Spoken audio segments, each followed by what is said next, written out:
Hey, it's working. Hello.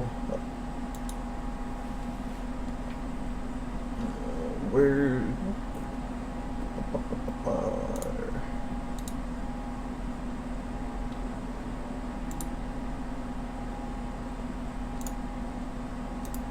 I'm hitting the wrong buttons. There we go. No, you're not first. there's been one person here that's been here for quite a while. I think Winter Light. It was your first year, actually. Alright, that stuff's done. Alright. Hello. It's Friday. Thank God. It's been a long week. As you can tell, I'm probably not going to have this out tomorrow. Hello, Aggie. Because I realized that I hadn't had the lip syncing done, and that took like a lot more time than I wanted it to. So I haven't done this part. This actually won't be that bad, but so I had to do the lip syncing.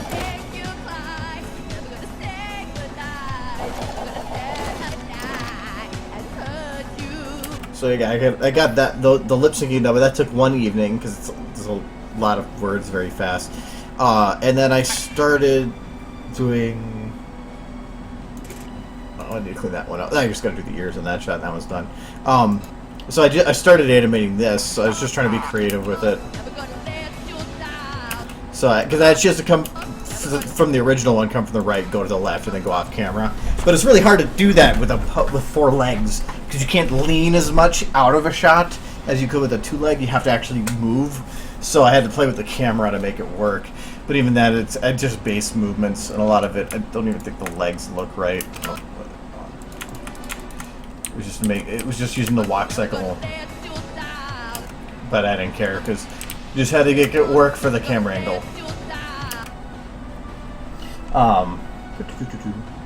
Hello all. Oh wow, there's a lot of things I've said. Last thing. Okay. So my goal here is I want to try to get these three fully, not this one fully cleaned up, but these three fully done, and maybe start on that one. So then these two being the hardest shots.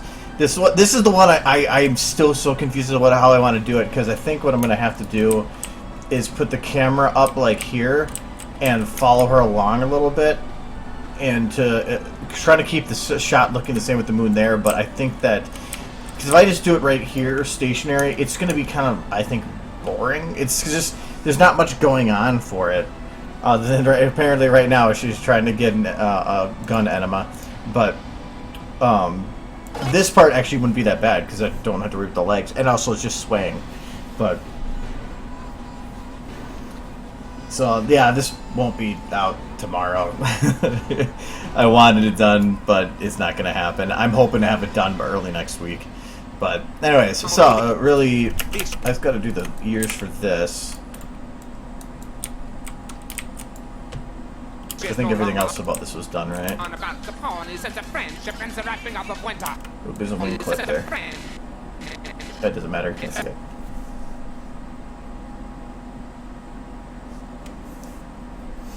Alright. Because if I do ears here, that I do want to kind of go through some of these shots and add clouds in the background. Then the other thing too is I have to go through and add in the eye lights, because right now these eyes are very dark and by themselves, so they don't really stand out. I want to add in the eye lights kind of like I did for Remembrance.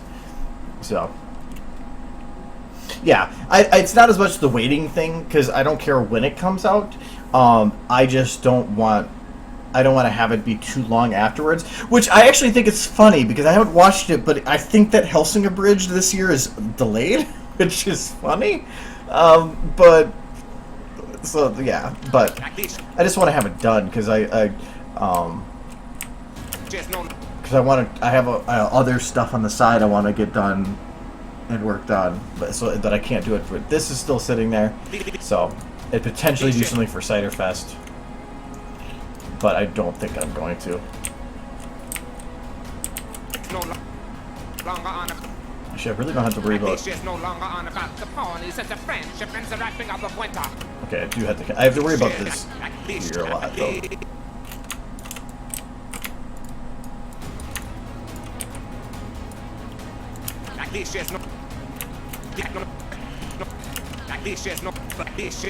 Yeah, I do want to start doing some more tutorials and catch up on those. Because I've been kind of lacking. I haven't done a tutorial for God knows how long.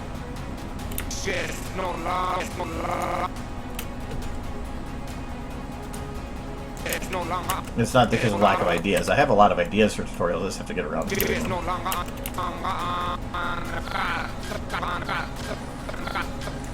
Since it's only partially visible, I don't have to worry about it too much for small details. Oh, nice.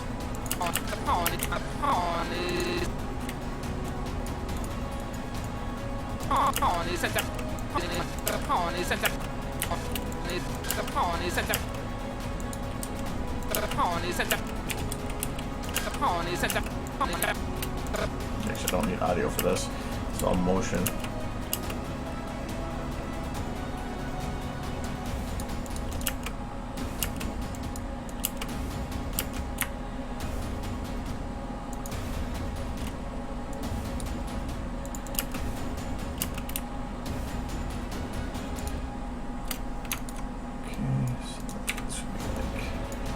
This.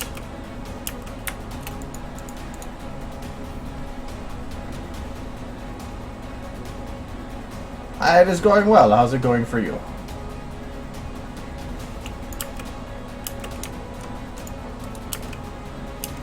Really putting details in this, and I probably don't even need to. But I'd rather be careful and just put them in anyway.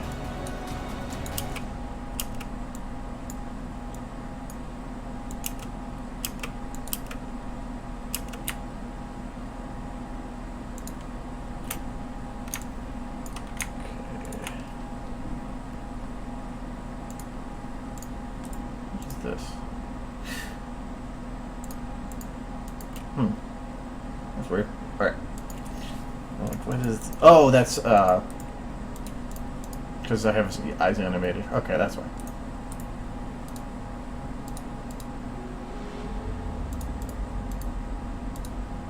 Does that have any wings at all? Alright, that's a little easier.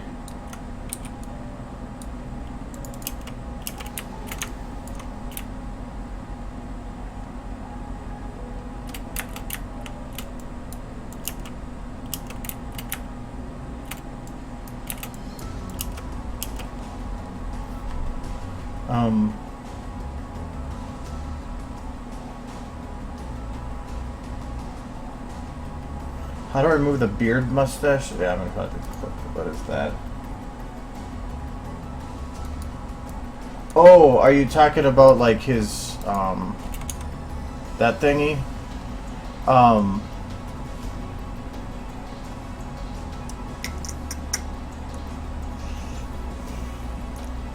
If you can reduce it just by when they're, because it's a jiggle, so you should be able to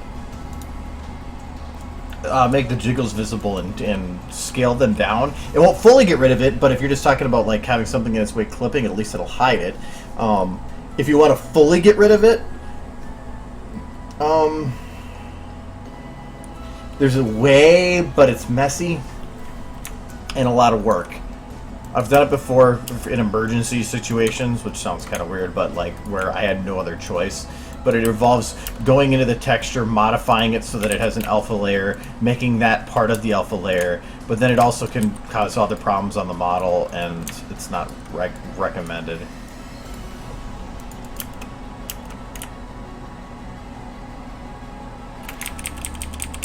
Actually, that ear needs to be delayed a bit more.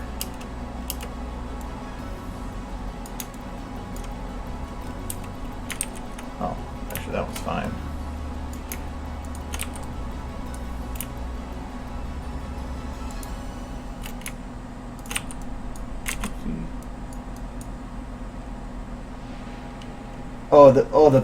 Actually, wait, did I do that for the monocle on there? Because really, it comes down to if the textures are separated, it's super easy. It's just alphaing it out. But I think for that one, I had to add an alpha layer. I think though, because I think I did that with that one. But if I remember right, I've since then verified my cache, which replaced the file, so it wouldn't be fixed. Because it's super messy. I hate doing it if I need to. What is it called? I don't think it was Monocle, was it?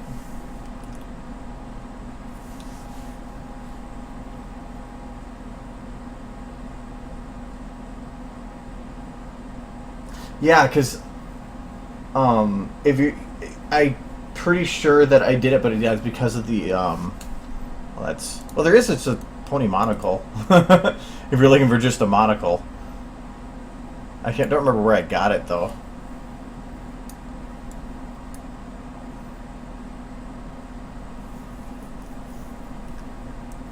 I don't think it was called monocle though.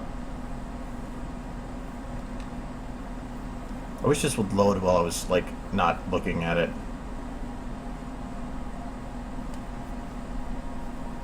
Come on.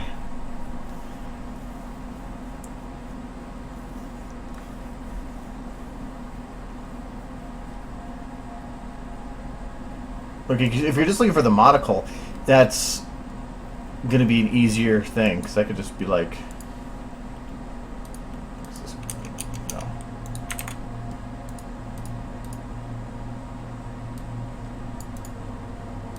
Oh yeah, styling.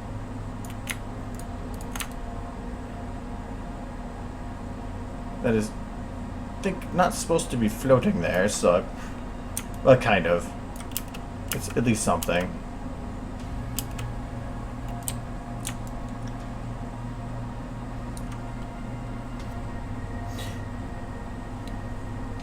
Oh, I know it's TF2, but... There we go. This one.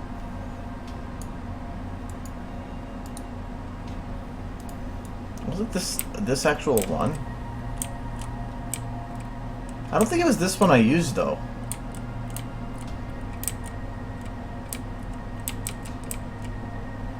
I can't remember. I think I know which picture you're talking about. It's the one that got the mountain god thing started. This one?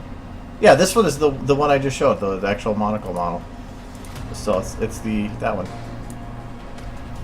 So I didn't actually alpha that one out, but it is possible, and it's not impossible. Like even if I let's see, how are these separated? Well, the lens is different from the rest of it. Let me see if this is an easy fix. No. Yeah, that's my OC. That was where the mountain god thing came from. Because somebody when I made it said my god, but spelt it with MT instead, so it said MT god, and so that's where the mountain god thing came from. So I think it was Raptor that said that. But it's my OC that's here, sitting here too. Going for that one. Stop showing me the bone. Whatever. See this.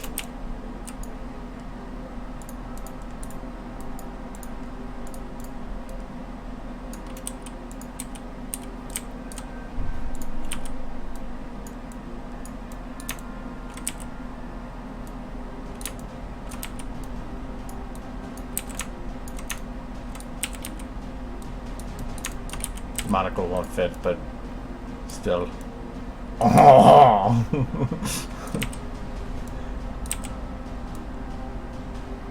Don't eat your beard. Bad me.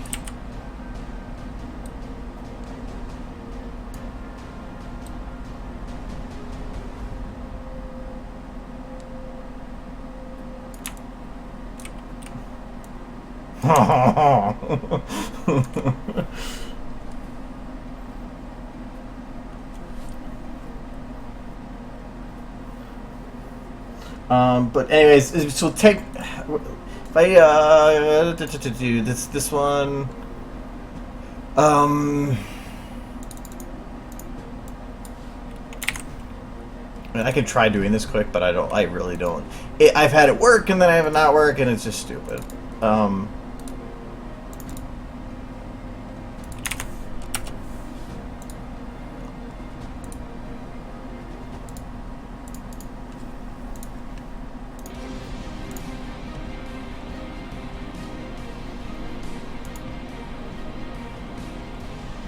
Guess I get it to search the materials folder, but too late.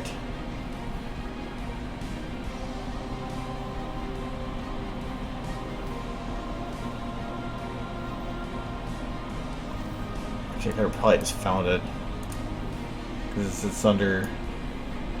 Yeah.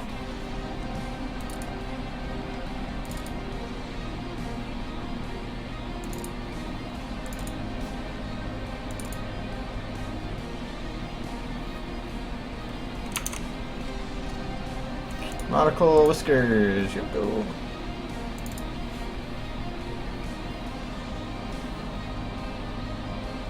Oh, it's easy to change the color of. Why is it going slow?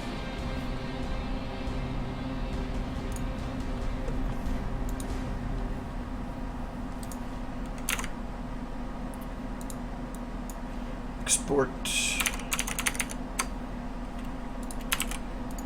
So do you need the monocle or do you need the beard?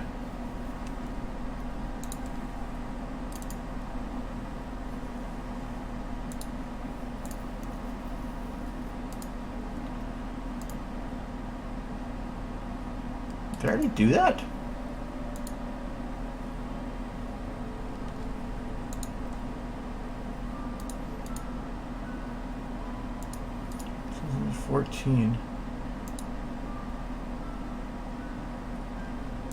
Because it has the alpha.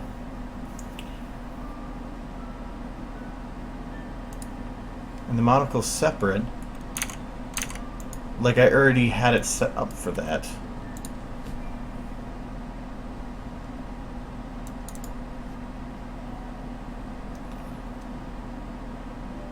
But I'm pretty sure it is using the alpha layer for something else. Blend tint by base alpha.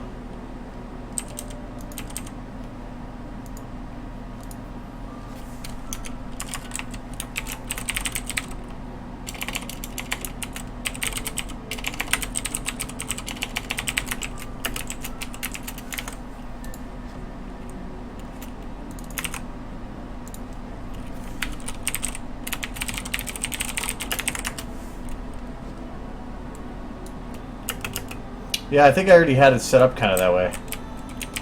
Because I just fixed...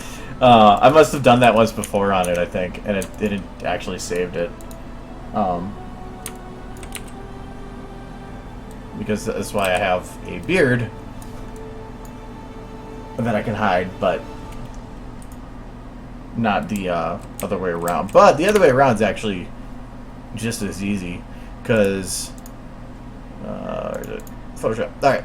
So it's just taking the alpha layer, and can I invert these? I don't think I can. Ha, I can. Awesome. So then this just to make the opposite, to make the rest other part visible. So save.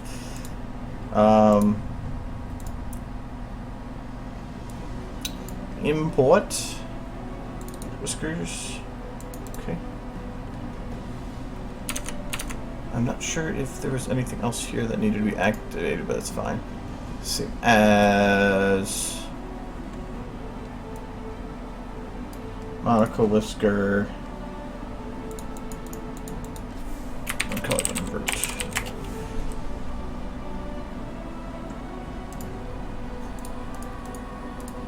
Redirect this to the other one,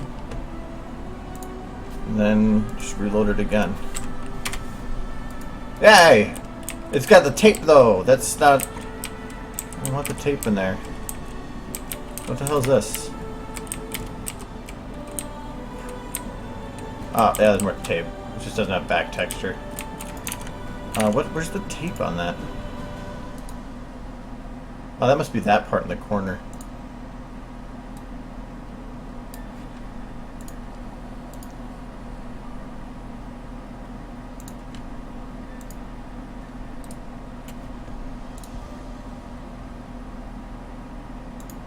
Okay.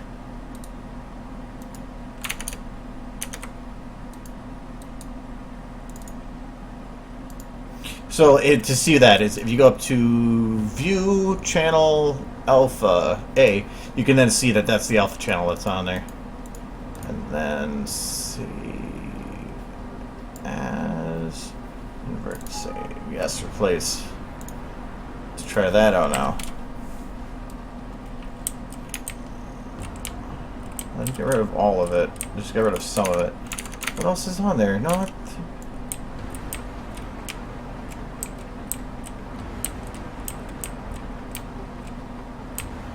I got rid of the kit. Oh, let me try something else. Let's reload everything. So it's doing that where you alpha out certain parts of the texture work, but it's not always the greatest solution because you can run into a lot of problems doing it that way too. Okay, they're still visible. Like here, now I'm having problems keeping that invisible. But that's brown, which probably was based on the tint. Which, let me see if that tint's affecting this. Yes, it is. Which means it's probably one of the white portions. Not even the white portions.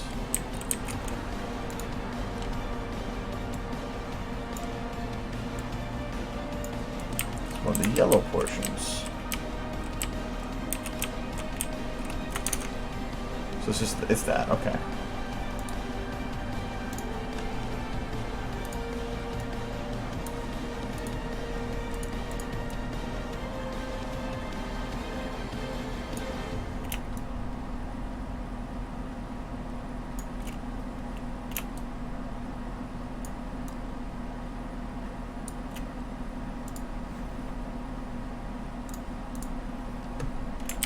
See, this is why I find it. It's annoying for something that's so simple.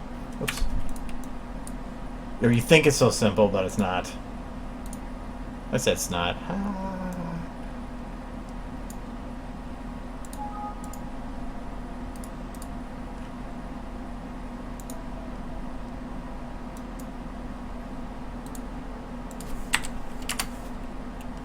There. Monocle.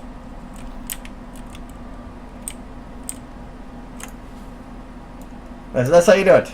This can cause issues because I believe by alpha something out, you do not get rid of its shadow. I ran into an issue with that actually in this video. I'm just going to double check it.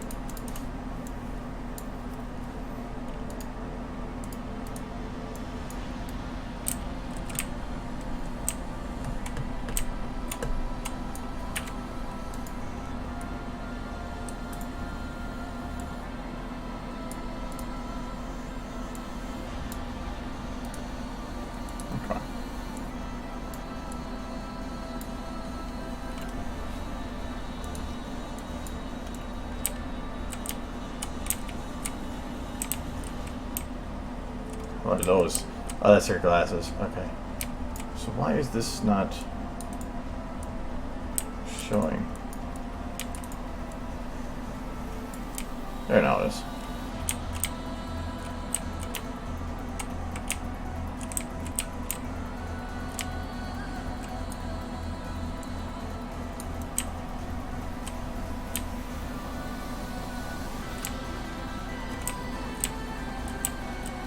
Yeah, you can kind of see there's something weird going on in his head there.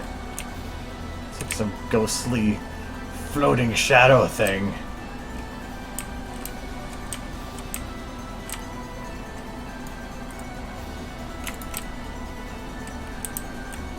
But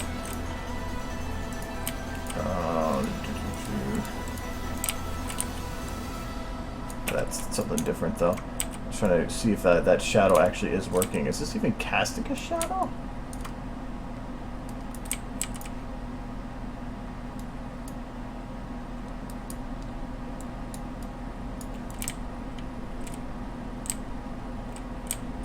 think so. So this might be, I don't think this one might have a worry with it. But I was running into issues with that before, so that's why I was like, I want to be careful.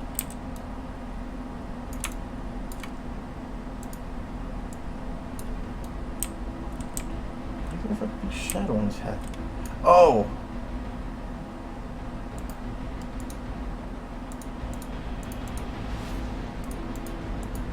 That's why. Okay, so you can actually see a little bit at work here. You can see the shadow of his hair, even though the hair is not there. So that's what that dark spot was. So there are little dangers like that of playing with some of the shadows. So, and there's the only way I found out how to get rid of that is to just scale it down. So, like, I should do that with this guy. So, oh, he's already has that done. So I would take the jiggles for hair and just say scale, whatever. You're not going to get rid of it, but you're going to at least reduce it.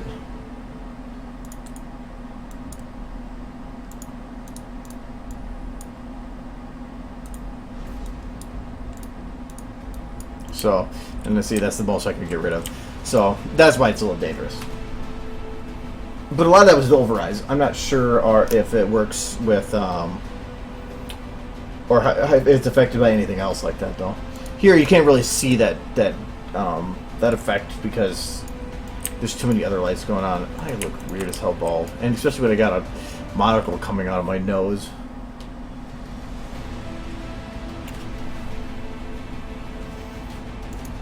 Now, I had a lot of problems with that, like with the stop being creepy here. There. Which shot was it? That was the creep shot. And this one. And I think it still is a little bit. Yeah, you can see right here, there's a spot that's shadowed that shouldn't be shadowed. But I had to really... That's so creepy with the black things in the eyes. That's a texture error from overriding to something that shouldn't take her hair. But I had a lot of problems with this one having to shrink down and hide because I think there's a couple different models tacked on top of each other on this one. Yeah, because there's that's kind of weird, but this is like just her the ragged hair that was overridden, but in doing so there is still a head that is visible, and I had to put it behind it, but it still can cast shadows. And then I have just a regular hair, and then the teeth head to get those teeth to show. So by putting all those together, there's a lot of models that were casting shadows that were not actually visible, and I had to really find some awkward workarounds to make it work. But a lot of it was to, instead of using shadow lights, to just use multiple non-shadowed lights that were restricted on distance to try to simulate a shadowed light. Otherwise, I had to leave blotches all the way down the hair and all this everywhere. But I did take advantage of a couple blotches to hide the background there.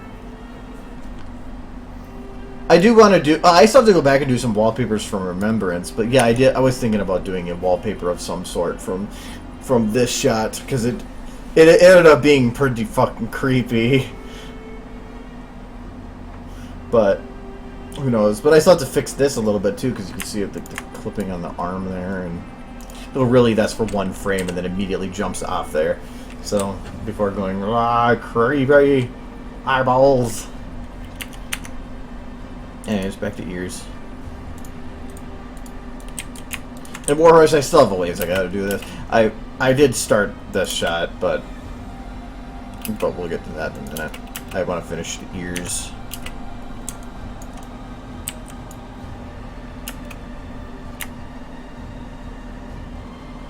Oh, it actually is way timed off, and now it's way too far back to undo.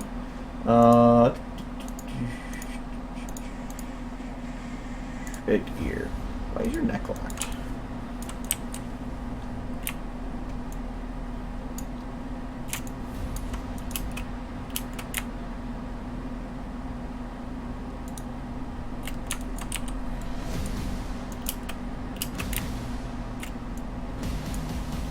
Okay, so I think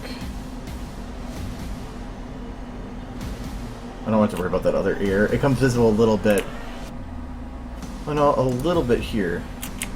I'm gonna pull back.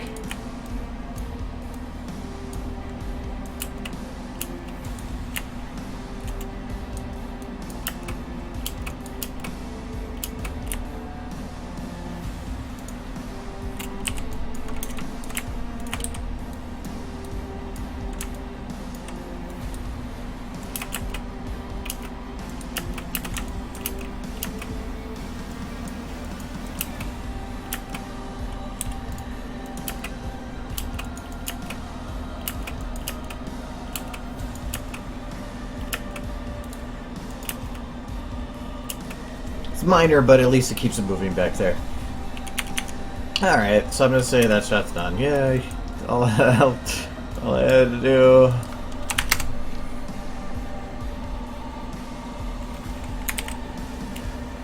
Yeah, I did the lip syncing I did yesterday. No, Wednesday. I was like, okay, time to animate, and then I'm like, crap, I have to do all the lip syncing first. And but I might have to do it for this part because it's, I'm guessing, like you can even see here, even by trying to cover her with the rim, there's going to be parts where you can see her mouth here. Forever into infinity.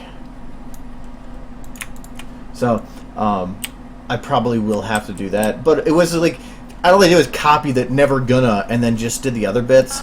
But trying to get the full mouth doing noises while on the same note but changing was difficult. Like here. That was difficult.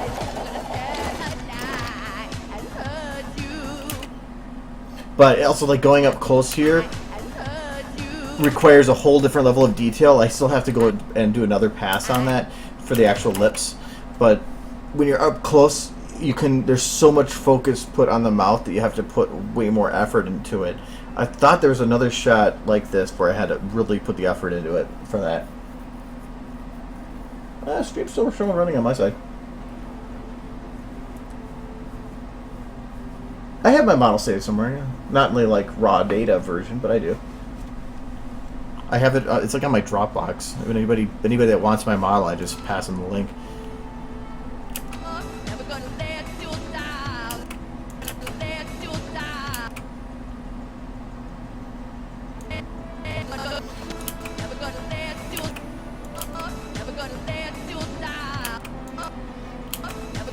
I try to set if I want to have her.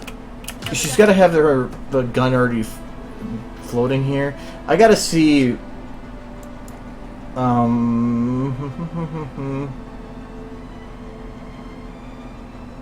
This one. Yes. Okay. I was trying to. I'm like, I want to guess this right.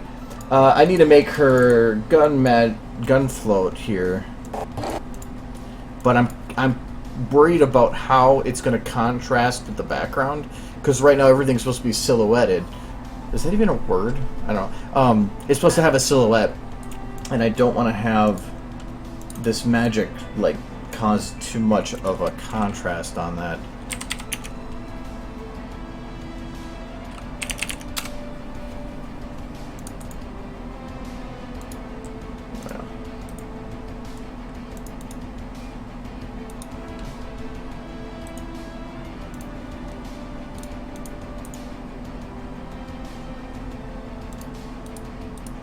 Also, I think the shape it didn't like. I bet you I'm going to have to do this in two pieces.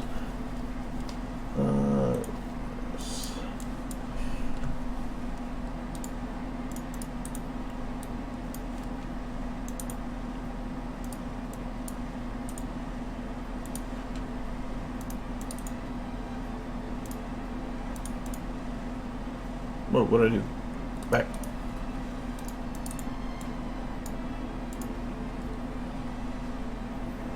So make sure it didn't affect the shot. No. I've had to do some really weird things. I gotta change this so it doesn't look like he's gonna fire in her ass, though. That's really weird. Okay, yeah, this is the one thing I didn't like about attaching it to the gun, because it covers the full box thing, but so it doesn't actually cover the gun itself.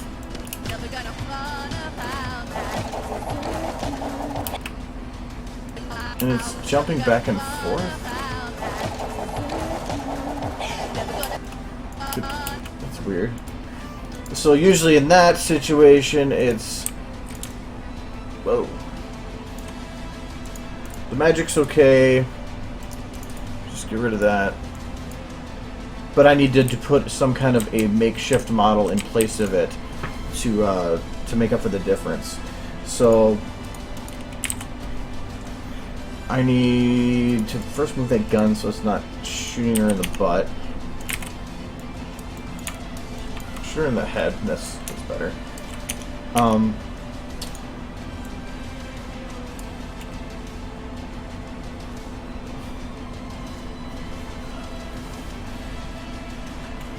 What's this called? We're gonna do log. See if I can find a good long wood model like that. I think I want this one though. This one's fatter.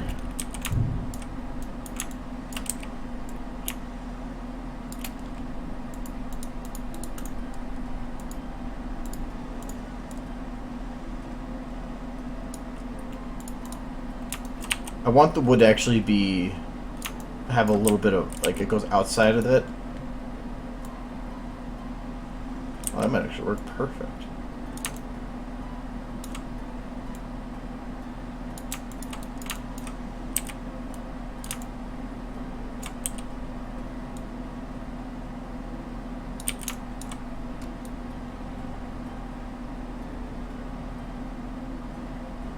Okay, so like that. And now for this shape, oh.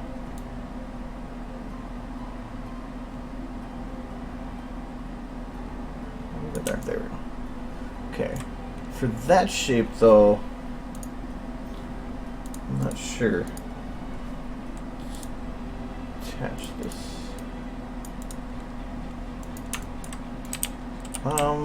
Is it like a boomerang?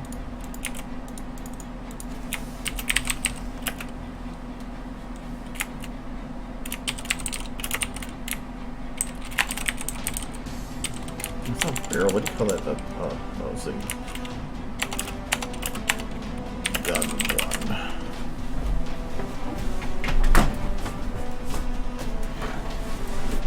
I'll show you what I put in the log there in a second here. Is there a boomerang? No.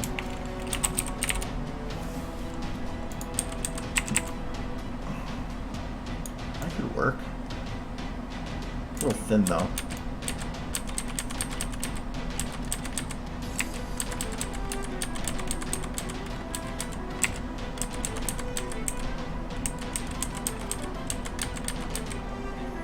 Ooh, that could work. Let's do that. Super complicated for what I would need it for, but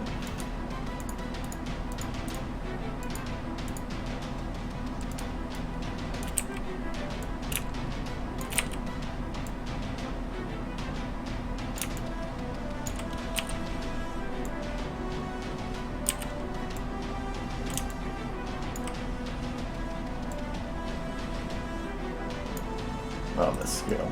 Okay. Set that to 1. And that's more workable.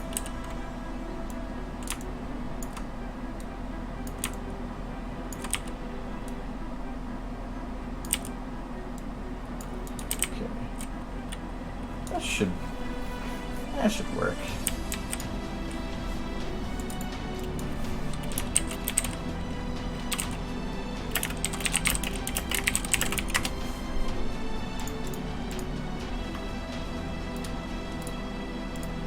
I like getting this stuff done before I'm going too far in, because once it's already animated, locking and stuff, you have more steps you have to take.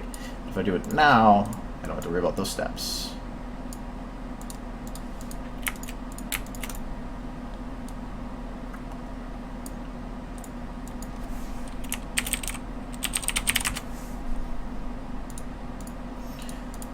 Okay, this is gonna make it so I need 1 and 2.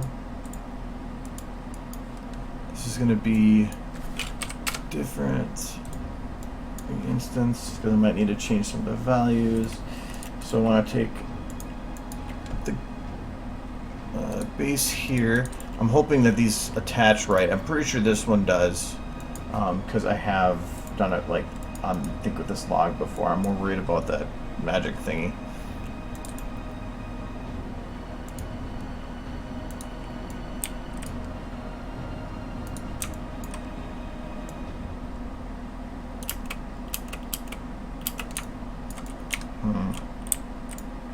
Oh, okay, yeah, I forgot. Magic won't show when it's locked.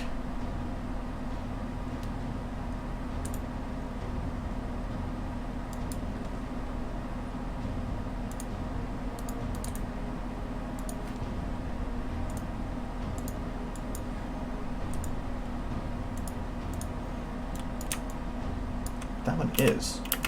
See, this one doesn't follow the object. That's the problem. It's taking up this whole box, and and that doesn't really work very well. By contrast, this one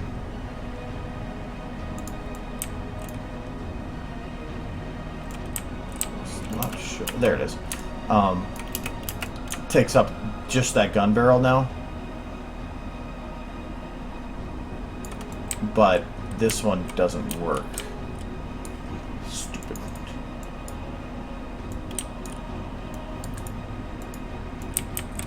See, like that. And really, I could use just another log like that.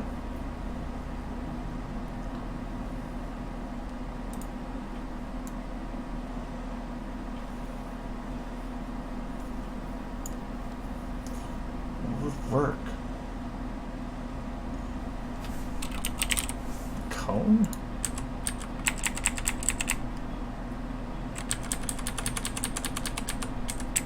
Detail.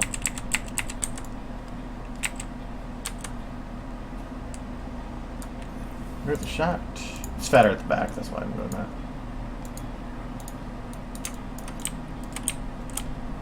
First though.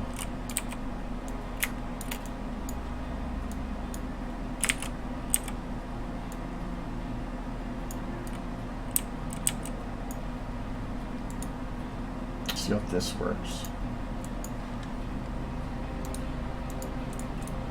I wish they had an easier way to attach particles.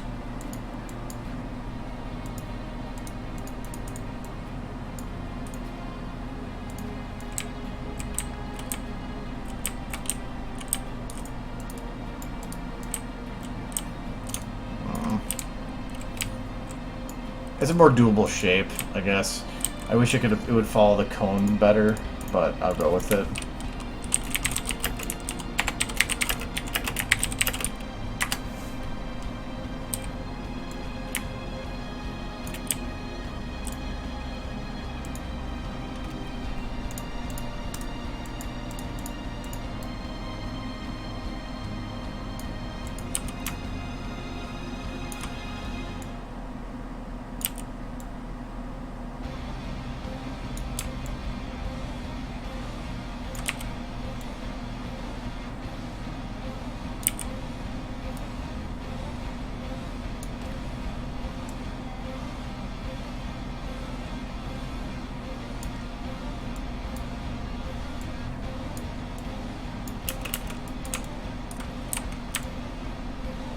I don't want to overlap too much on the other particles, otherwise you're going to get that spot being a higher glow than the rest.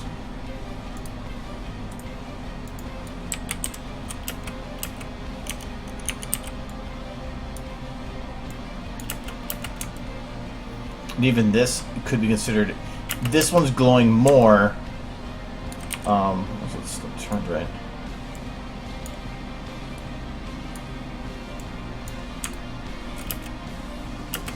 But that's because it's the object itself is smaller, and therefore, by taking up less space, its count is glowing at a brighter number. That's why I wanted to have this modifiable, because I can go into where did I even open, or did I hit the wrong button? I hit the wrong button.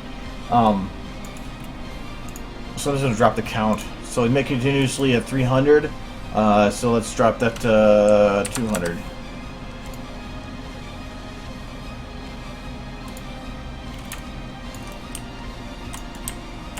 It's gonna go until it balances,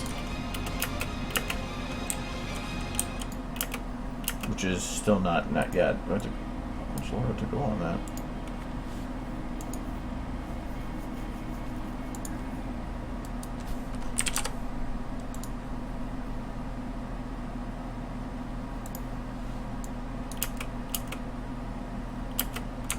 That should work.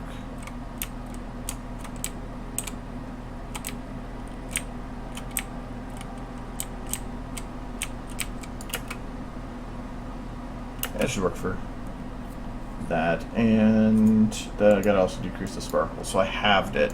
So I have this too. Okay. Now I gotta make sure those are both locked. Oops, not by that.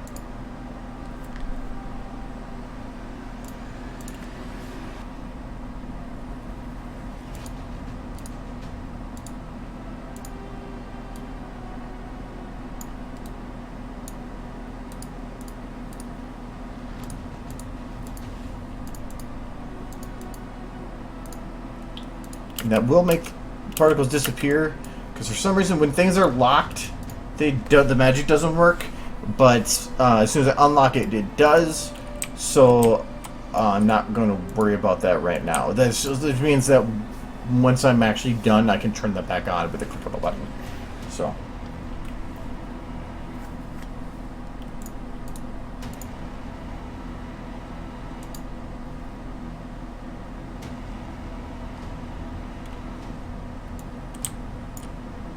Plus, I haven't seen the relevance of your question, so that's why.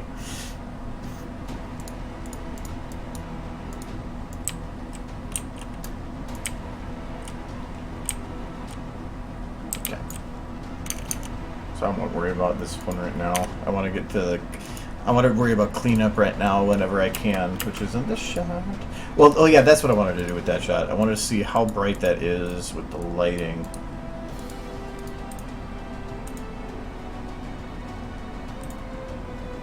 There we go. Why did that particle not work now? I unlocked you! Oh, I'm hiding the particle.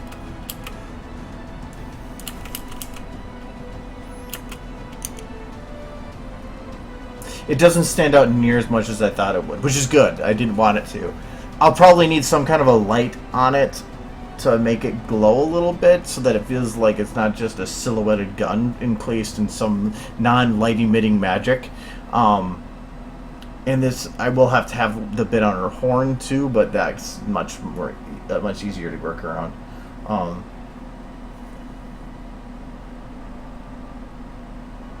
Yeah, so that'll be fine.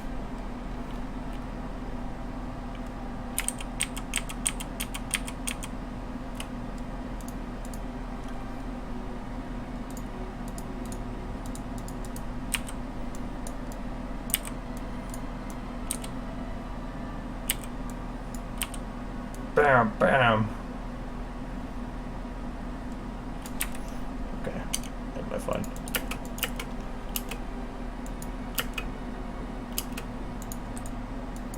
Okay, so this is probably going to be hearing the same part of this played a couple times over.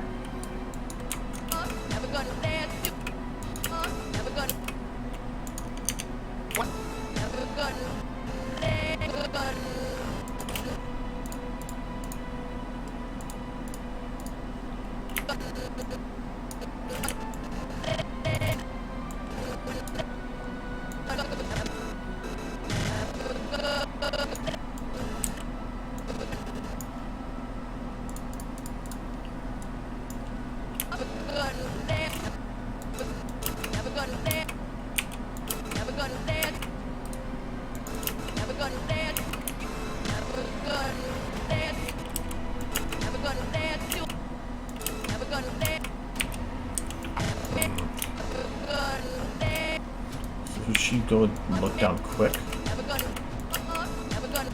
No, she should.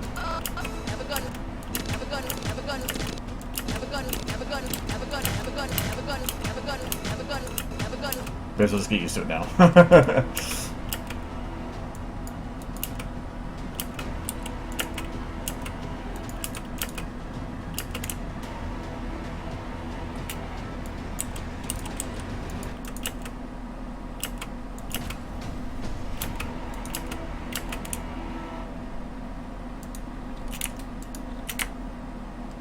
So she starts turning there. So I think I also want to have her head turn away from the camera just a little bit.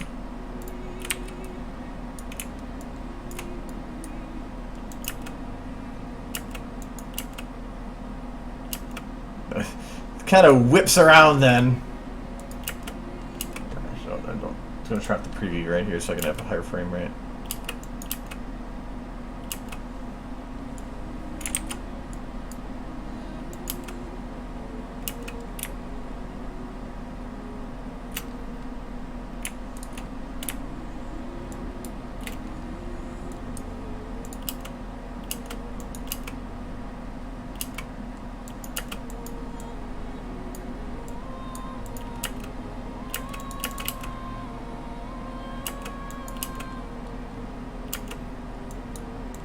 I think that could work. It seems a little bit... It hits a wall right here. So I want to get rid of that wall. And I'm going to do that by shifting the body just a little bit.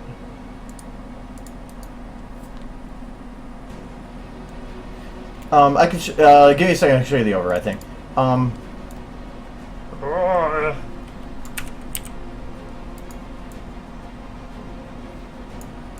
Okay.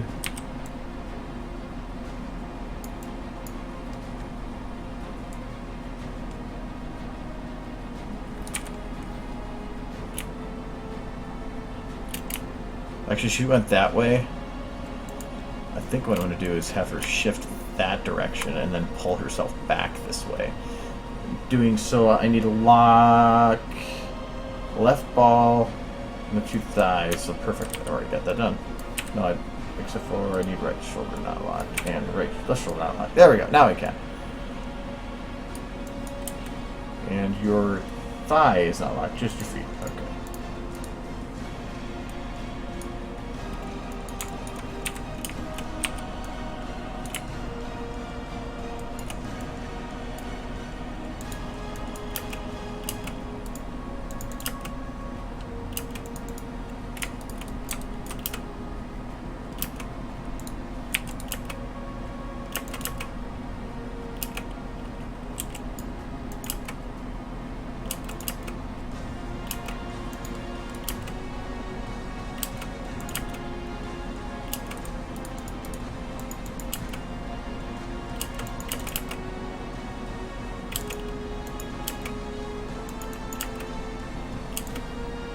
Okay, I do like that. It's not gonna fix the leg crack here by doing this movement. It's still gonna probably be broken a little bit, but it doesn't matter because I can't see it.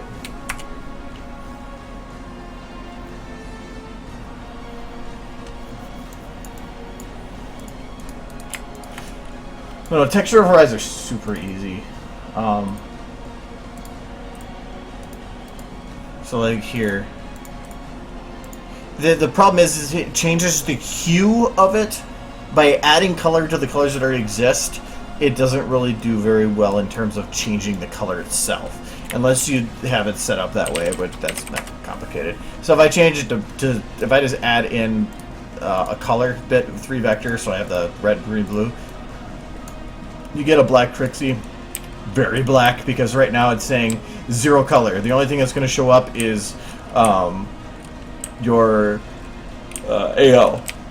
So that's why you can see kind of how the AO is affecting her in certain areas. But and go to 111. Bah, you got base color because this is white 111. So that's going to be your base color. If you want to make her extra blue, oops, wrong one. You can do 2, and now you got a really blue Trixie. If you want to make her freaking glow blue, you can go super high, and then you got like glowy, which is how I did the in the Full Metal one where I had them glowing a color. This is how I did it. I just added a lot of blue to their base color, and voila, you have floating glowing ponies. So if you want to make them glow their original color, you just add a lot of that. Though that looks actually kind of cool. Okay, with the eyes open, not so much. If you completely remove this color, that's the only way you can completely override. So it basically says make it super red, nothing else. And then you can actually make them that color.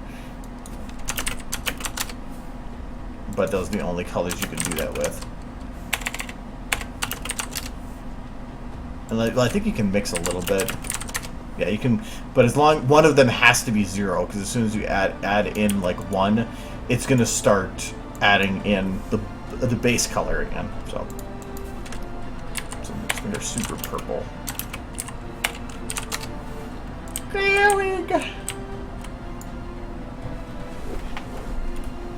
So, and this does not make them glow in the dark. Actually, if I turn up the lights, they will be invisible. It just they're glowing because when light hits them, it's saying if 1 is the base color, is to multiply the light that's hitting that as if it was 50 times as strong. So even though I have no lights here, it's not going to show anything. But if I take a new light,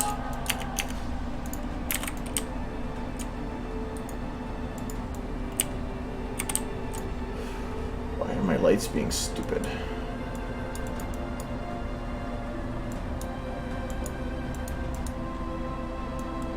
There we go.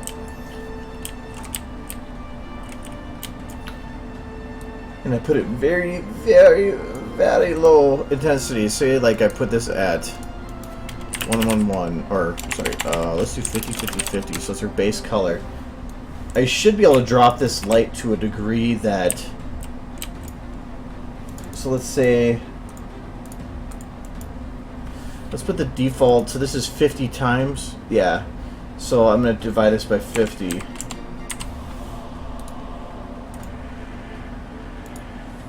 Even that's still bright.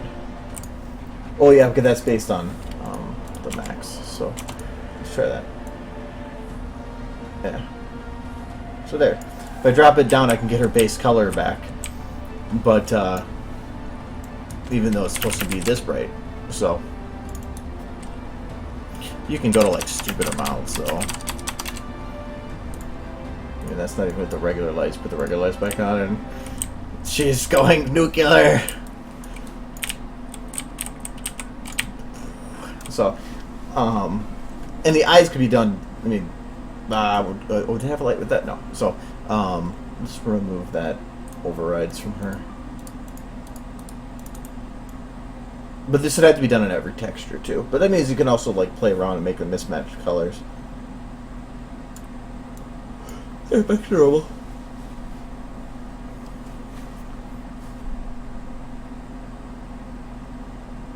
Well, you can't. That's using color. Only changes the hue. If I wanted to, I could make her glow. And there's 2 different ways to do that.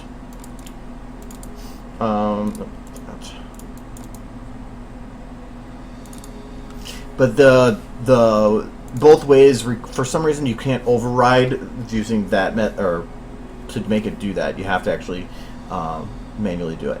So that's gonna be Trixie's not start with an L. Trixie, this one. So I'm gonna open up her actual texture here. So there's 2 different ways to do this. The first way, and this is usually the most efficient and almost guaranteed way to do it, but it's not the best way if you're allowed to do it the other way. Actually, I'm gonna dupe that. Oops, wrong button. And that's to change this from vertex lit to unlit. If you do that, go back here.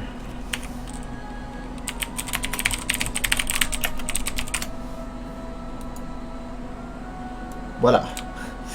It does not always work the greatest. Apparently with body it does not at all. Did I get rid of the ambient? Oh yeah, okay, that's because it's unlit. So unlit works great. It makes it so that she ignores lighting. I don't have to... I can turn off lights and she will still show. So there's 0 lights on right now. And you can see it doesn't... It has no ambient occlusion. It's useful for some things, and actually it's kind of useful if you want to have just AO shut off for some parts. But it's not... And it should work on almost any model, but it's not the greatest way to do it. So I recommend not doing it that way, and maybe not for models, but for some things it can be a better way. The best way to do it is to add something called self-illum.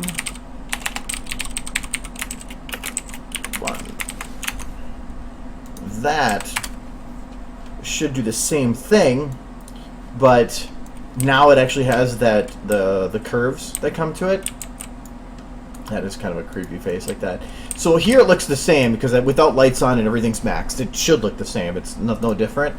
But there, now you have here. That is actually like kind of a creepy ghost look. But and I believe lights should affect it. No, they doesn't. I thought lights did kind of affect it. Yeah, it does. So,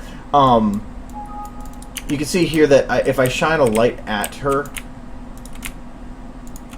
the light itself still does strike her, but on areas where there is no light, it is still visible. The other benefit of doing it this way is you can change how that is colored in the same way that you did the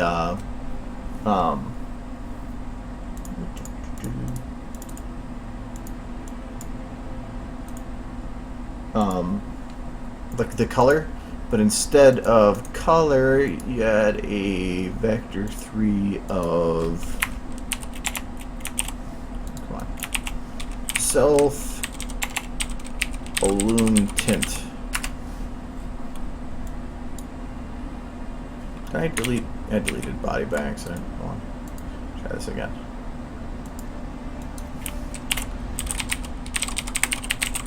Okay. When it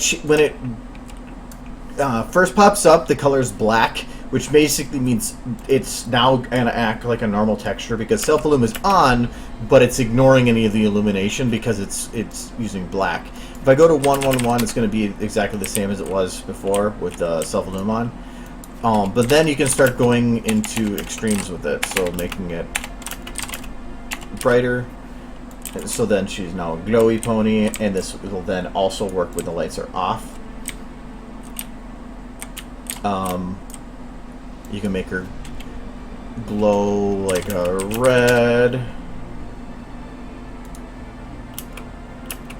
So that's where you actually get the glow. But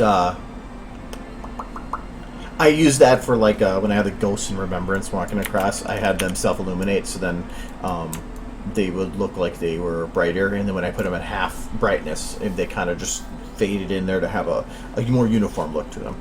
They still cast shadows and everything, but pink powder. So that's how that works. I like doing it where I'll have the self-illum put in here just to enable it, but I won't put the tint because you can't override to add self-illuminate to a model for some reason, but you can override to add the tint to it once it's added to the actual texture.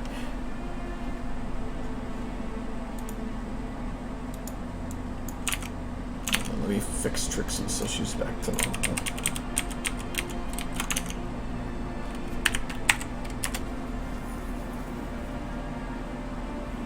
Can't just do something funny. Spur of the moment, man.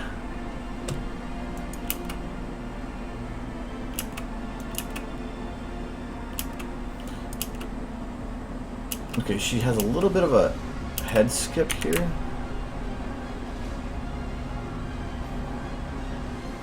Right there. Where she kind of hits a cap on her motion and it rotate, it just like churns direction suddenly. Looks like that's based on the neck. No, just two? No. What is doing that? It's gotta be head.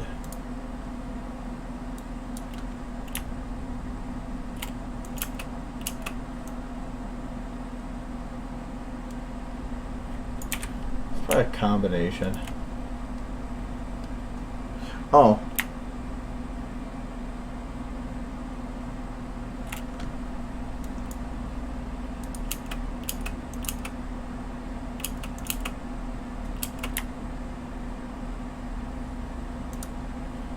I'm gonna have her head turned this way. No. That. Maybe like that.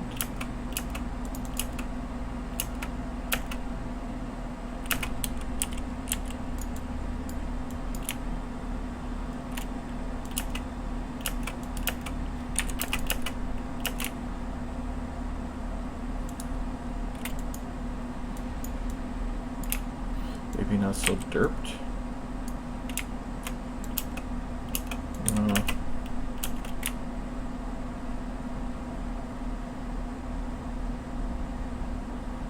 Oh, I know how to fix this. Just this.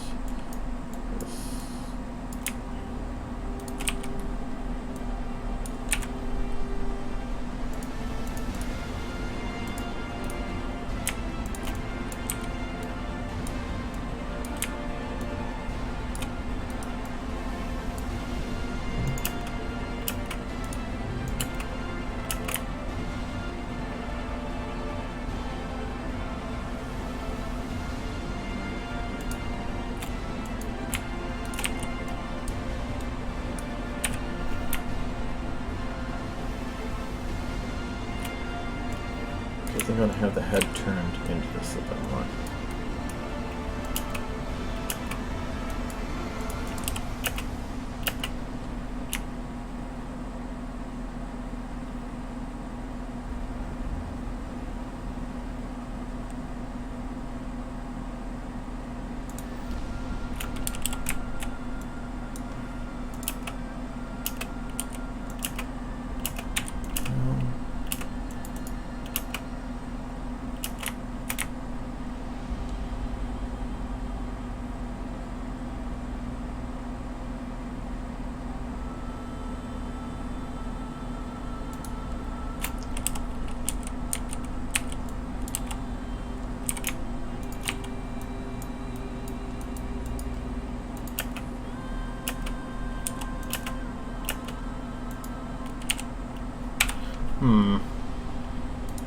Should I get this stuff to smooth out a little bit?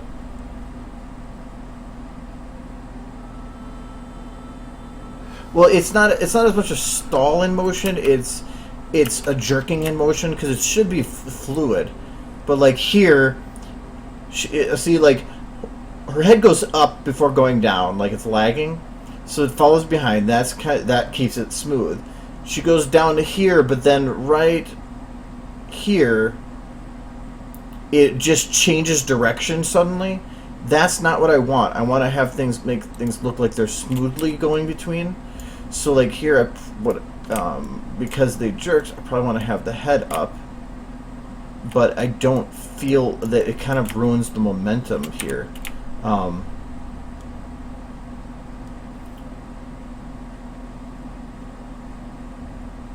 So I'm trying to figure out how to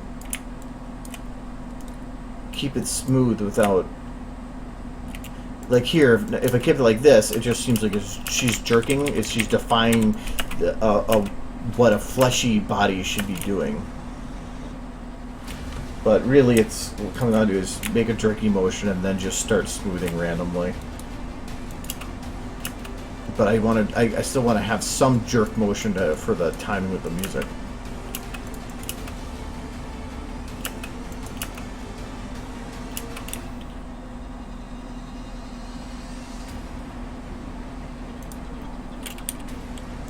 I could even have it just the head delay a bit more.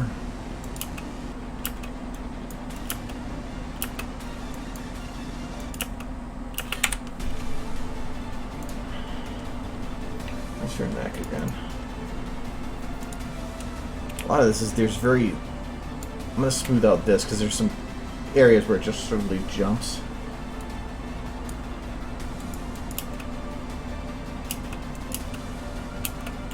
A lot of this camera motion too.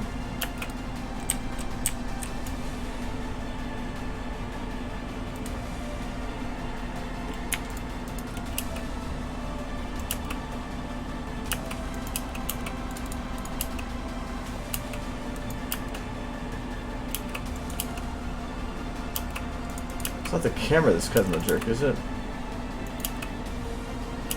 Might be.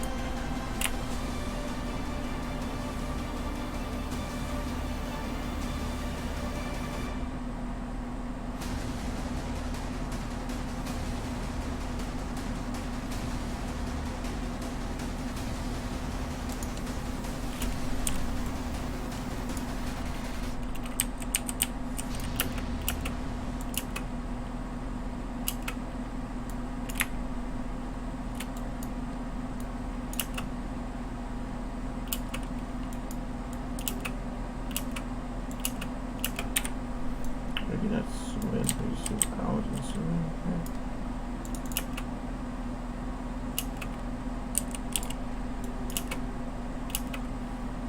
No, I don't know if that's gonna work either.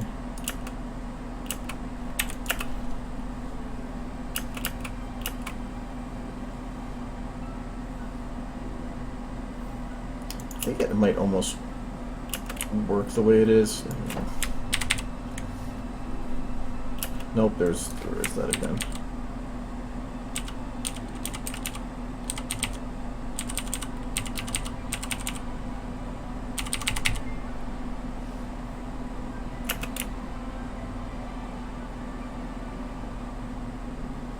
Found it.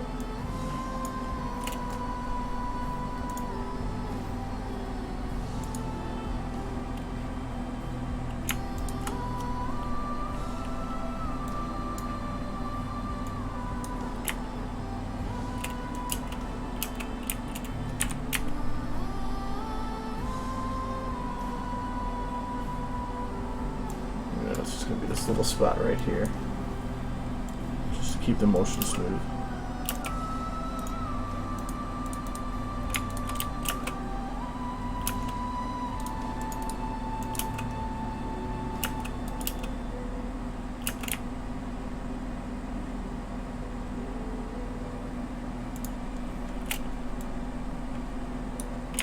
And I wonder if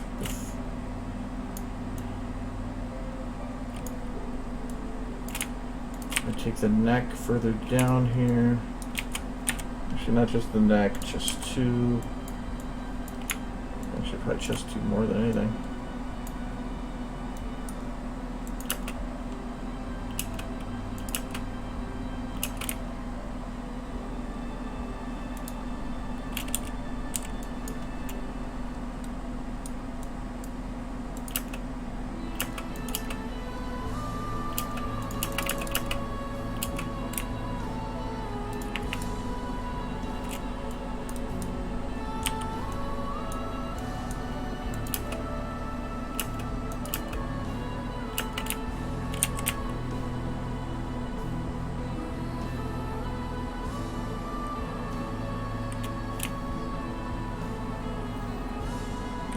Gotta have that delayed more.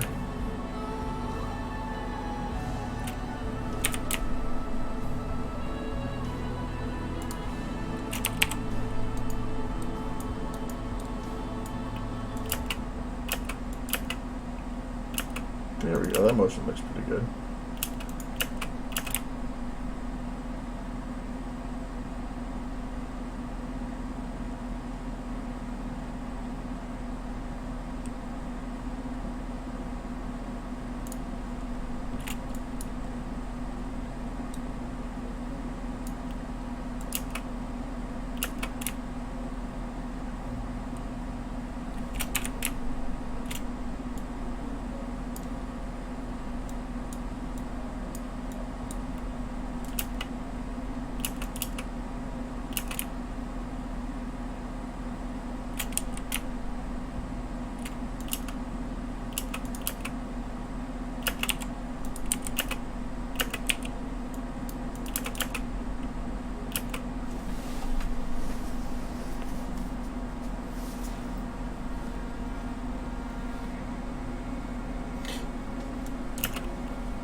a lot of it is. I mean, there's a lot of details that you might not catch. But if it's caught at all, it breaks fourth wall. So that's why I want to, or not fourth wall. It can just break the engagement. Things that don't make sense suddenly make your brain go, wait, what? And then it completely destroys your focus that you were involved in that video. So I want to make sure I catch all those.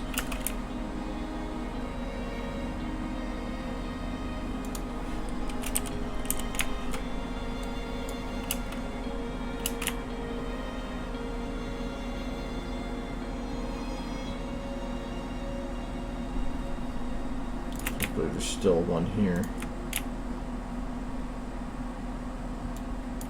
Probably just going to take chest 2 here and smooth it.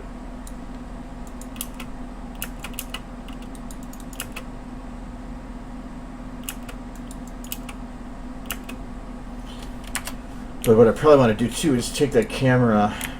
Right now it's following too far.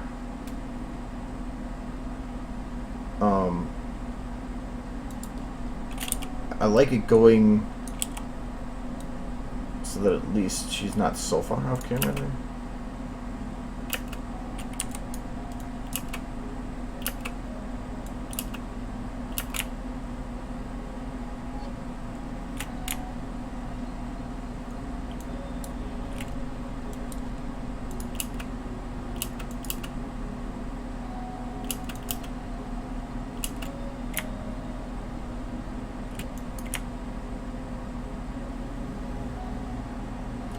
Okay, so I changed direction, but at least it's a lot more subtle.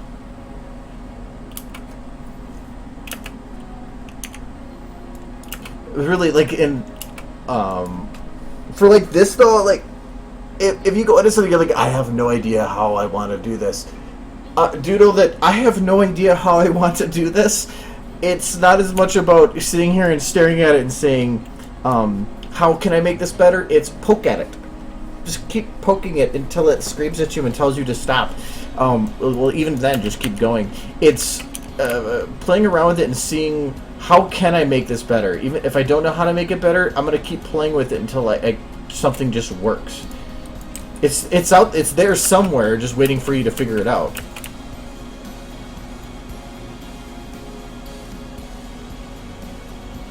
So like here, I'm gonna have.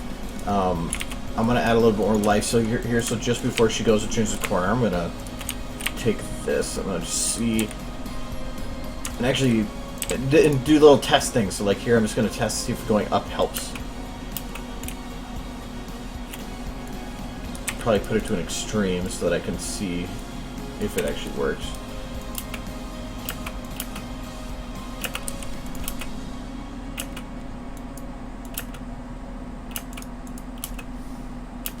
Yeah, it actually does.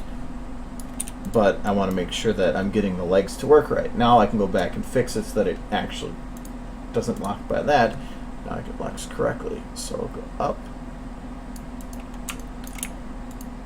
And now adjust these to fix. Working with that walk circle kind of sucks because the bones don't match up correctly.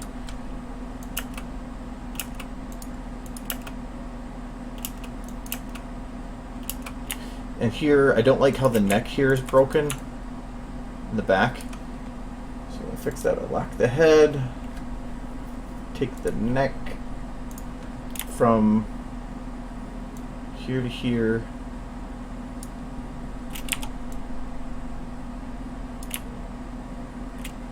And from here to here. And I'm just going to rotate it to try to better fit this shot.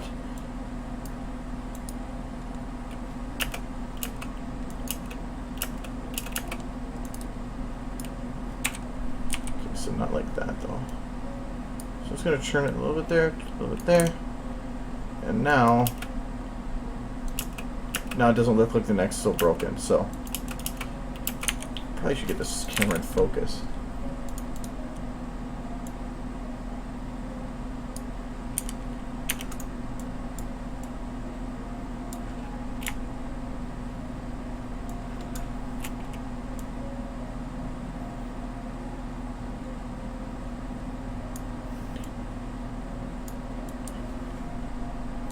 But anyways, you'll think that I'm going through and I'm like know exactly what I'm doing at all times because I really am far from it. I sometimes look at it and I'm like, what the fuck am I doing? How the hell am I gonna do this? I have no idea how. It's just having the confidence to go. I might not know how, but I'll figure it out.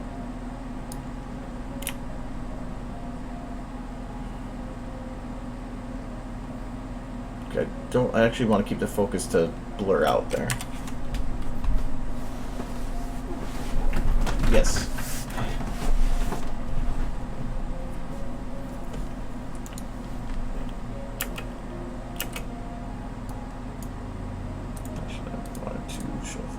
Okay.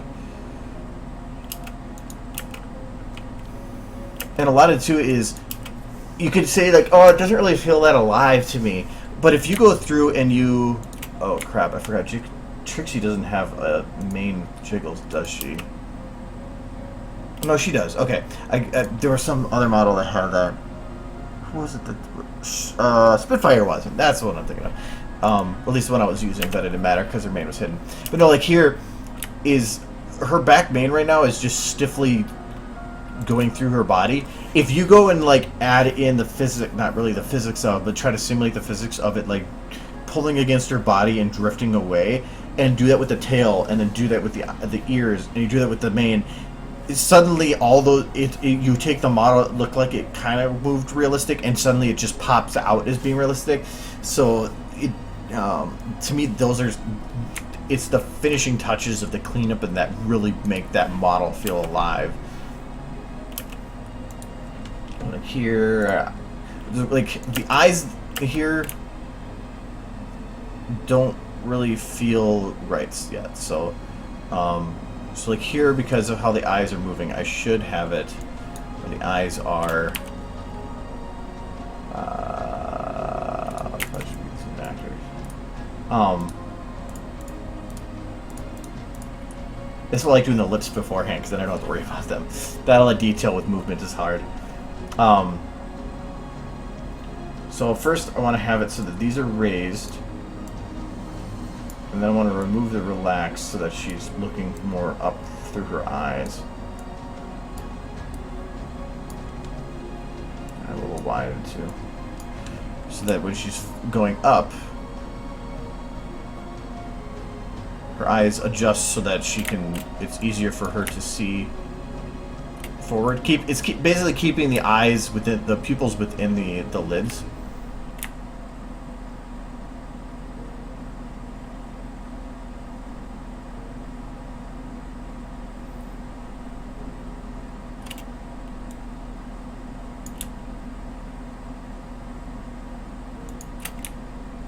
So same thing here.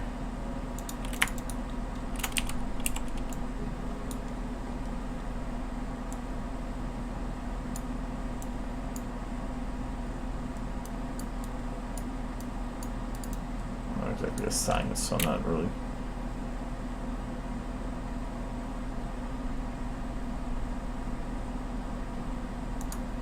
So I'm gonna just randomly pick some spot. I'm gonna have it drop down around the anger, because I kind of like the anger with relaxed.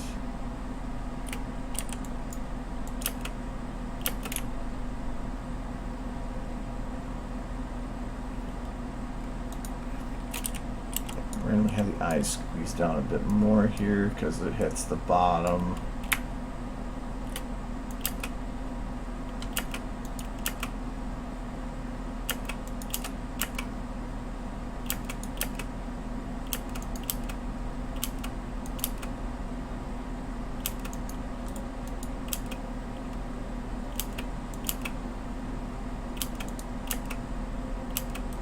Head just a jerk here. Right there.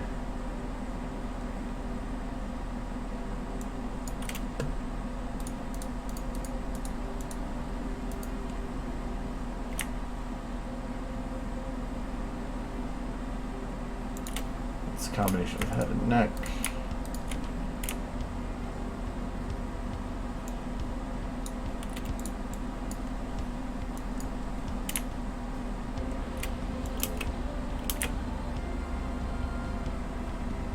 There. That's much better.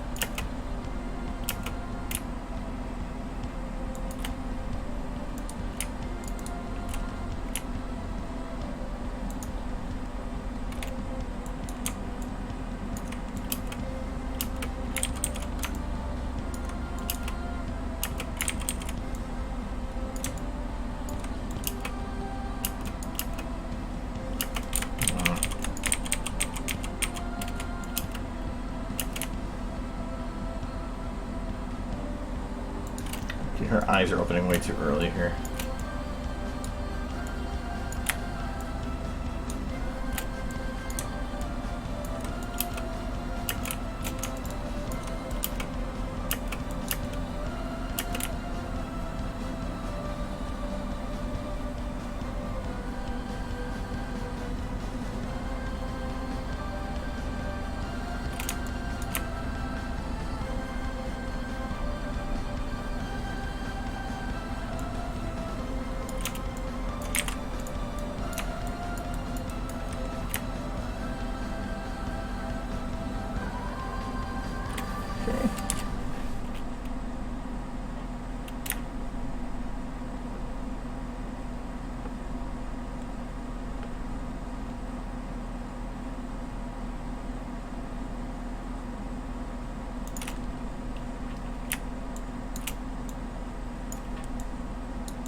Eyes down a bit.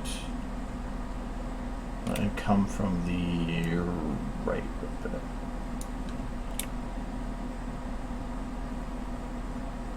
This is again trying to keep it so that the eye itself is, or the pupil stays within the eye.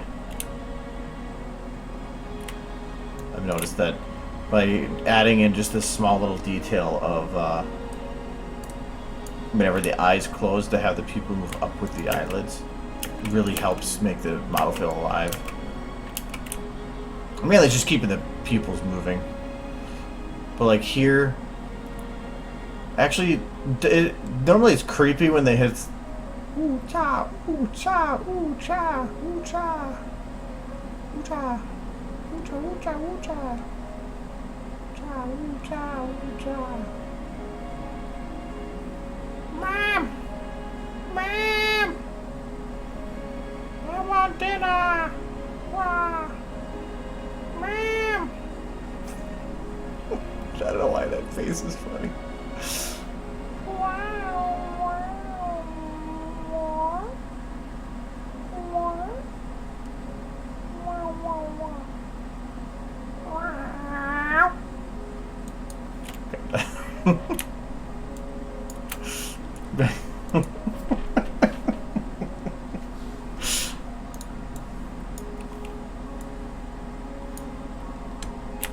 This, okay, these eyes are already kind of down. Drag that in a little bit.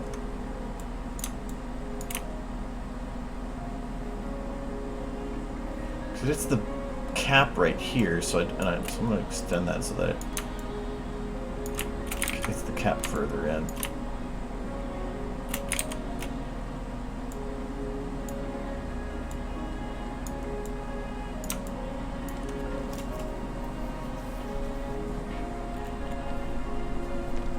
I'm doing well, Misty. How are you?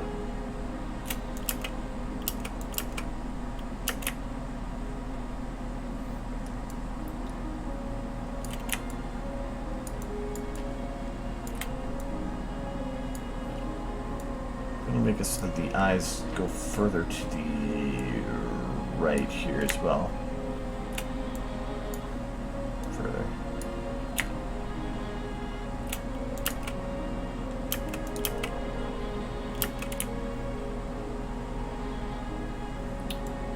Actually gonna have it then. Oh, I shouldn't have it go that far in. I'm gonna have this come further from the side when they pop out here.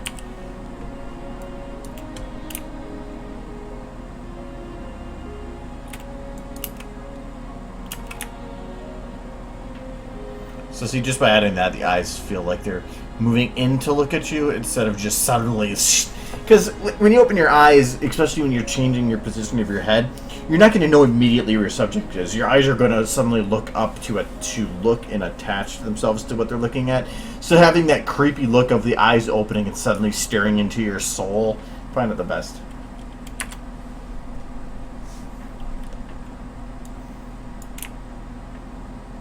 Things can only get better.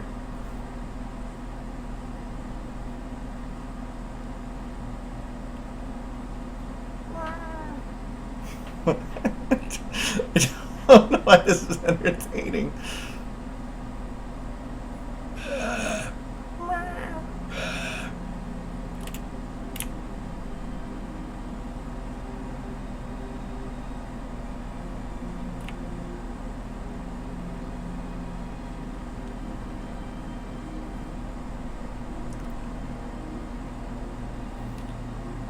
with the eyes, I want to have them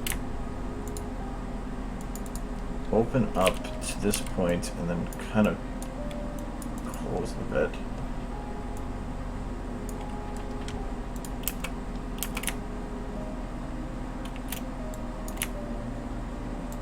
And have it go from here to here. Where?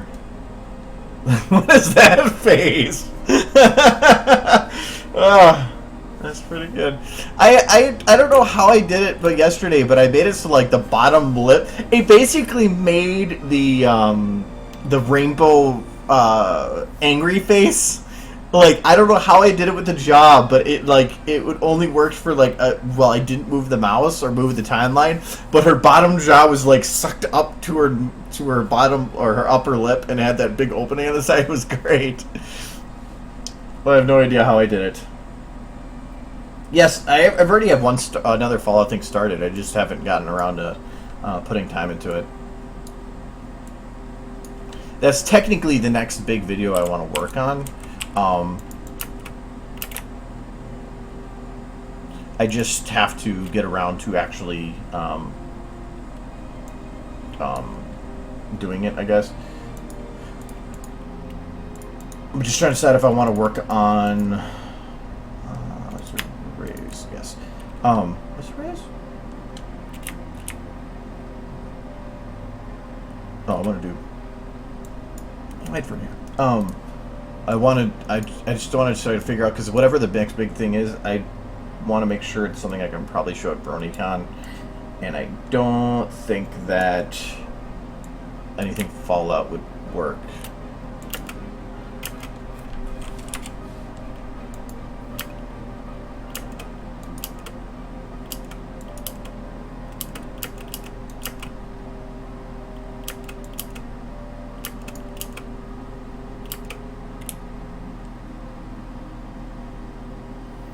Okay, so again here, eye's gonna drift, go down.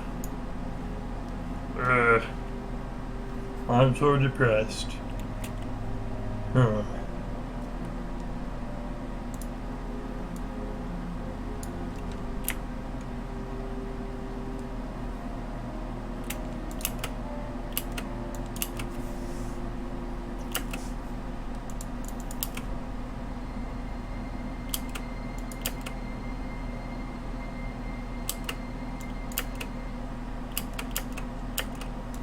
Okay, let me figure out if I can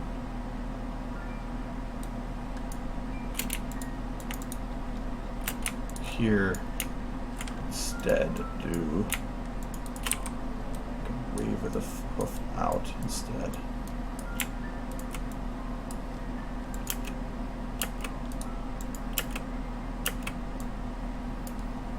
How high would I have to put that leg?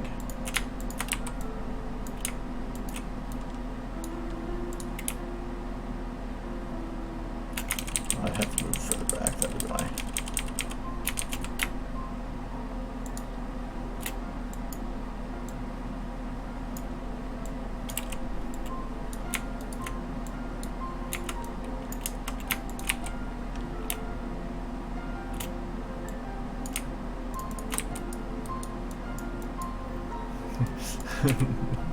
Guns? What about these guns?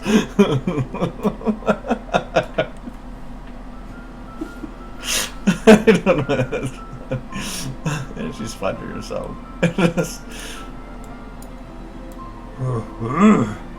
Right.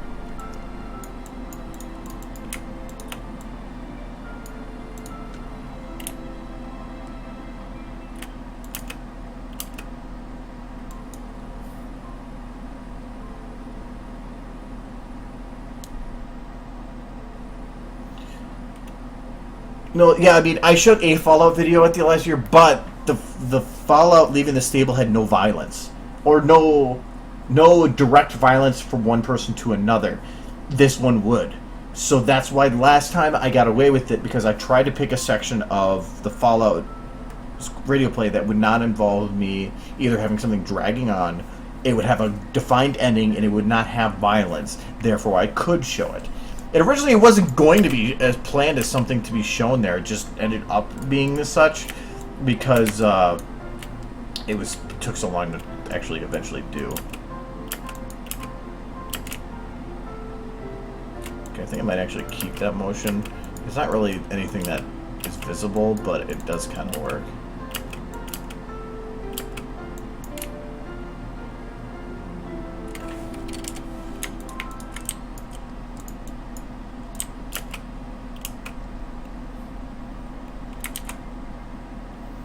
Um, 4 minutes of render is like very hard to say how long it would take to render.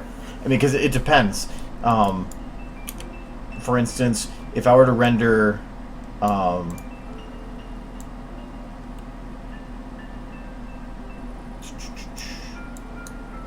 where's the one?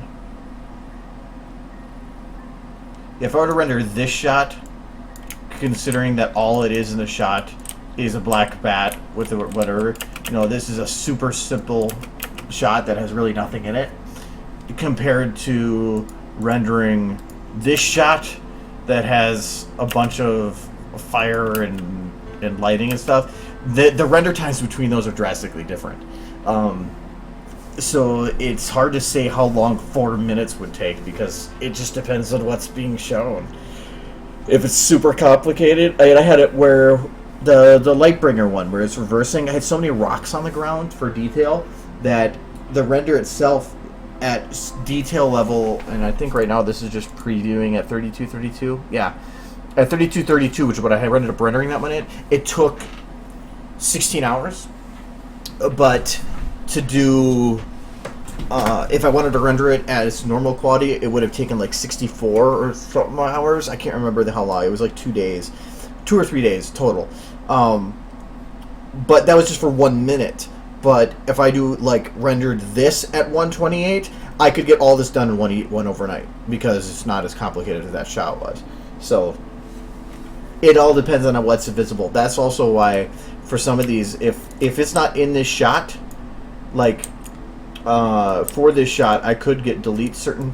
Oh no, this one I already cleaned up. But if it's not visible, delete it completely. Don't just make it invisible. Delete it completely when you're going to do your final renders, because otherwise you're eating processing and it increases your render times. So like here, I think I got rid of the ship below her. Yeah. The only thing that's are visible in the shot is the stuff that are required to be shot, kind of. The hatches don't need to be shown. The deck doesn't need to be shown. The foremast, I believe. Yep, I can delete that. Lifeboats are visible. Superstructure is visible. Yeah, so it's deleting. Well, actually, I don't need the mid-back deck details. I don't need. So that just increases your render times, even if they're not on the shot, or even if they're just made invisible, they're still being processed.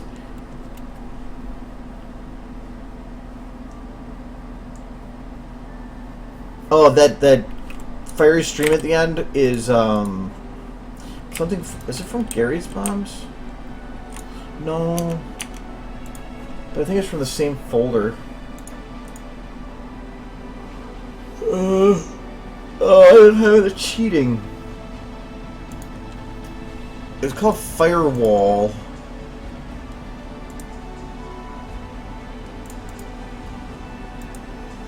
Oh, it's not gonna make it easy to find. I thought it just came with some pack. There's workshop particles. Or was it part of Gary's Bomb?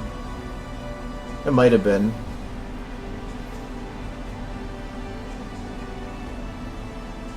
I don't think so, though. I can't remember where I got it. I don't know if it was Fireball or something like that. But for the amount of detail in it, I'm pretty sure it had to be from Gary's Bombs. Because Gary's Bombs is pretty awesome. I'm making stuff.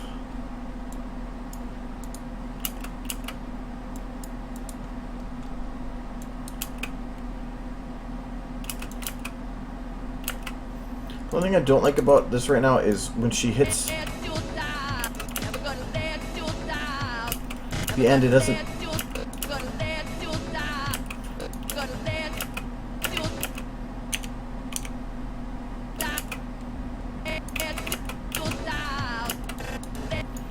Okay.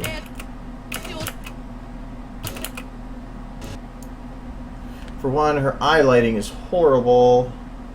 Like here, I don't need. You can't see the ground on any of these shots, so I don't need the hatches. The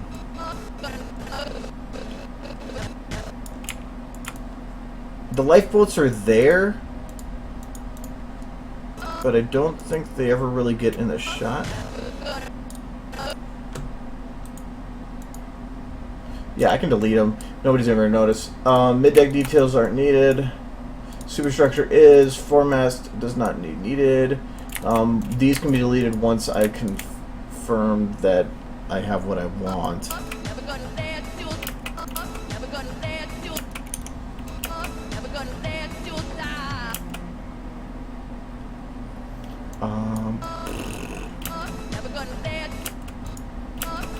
So let me move that eye lights. That's. Do I have an eye light? Yes, I do. Where's it right now? Oh, yeah, that's why.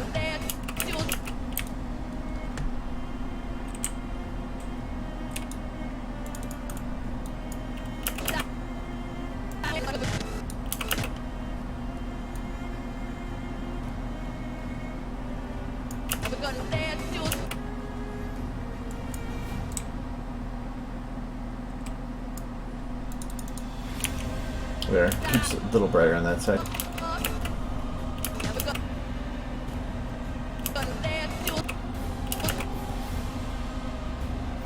I feel like the motion blur's a little too heavy in this shot, but technically, I gotta play with that frame rate. That's 30. Oh no, it's 0.16 repeating.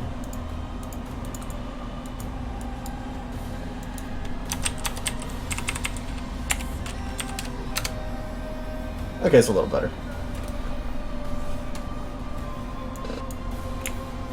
That and the coloration of the background is not hitting it correctly.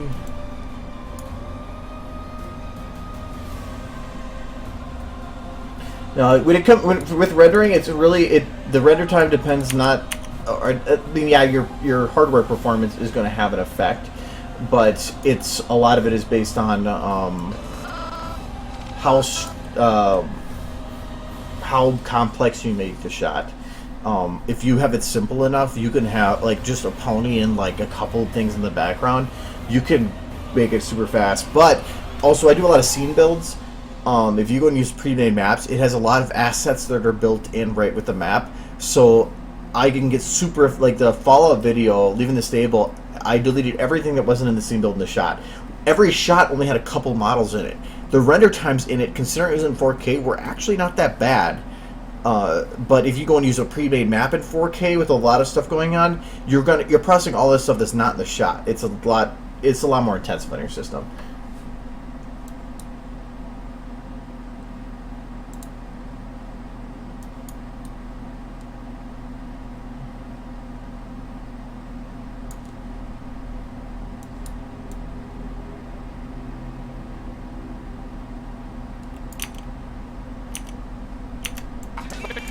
Out the cuenta.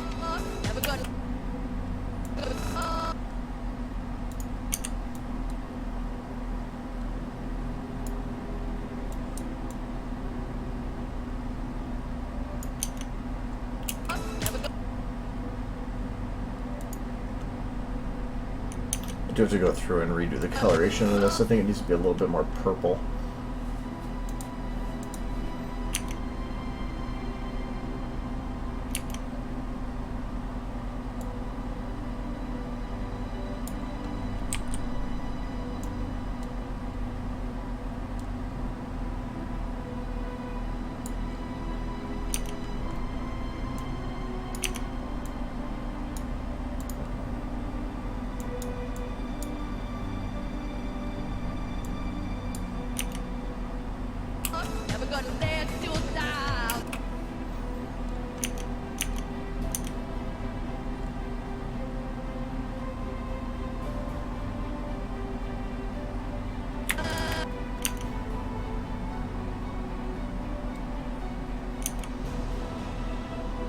Well, yeah, there's a lot of stuff in like this stream that I've said before. Like, I've even pointed out all the errors that I made in Remembrance that nobody ever noticed.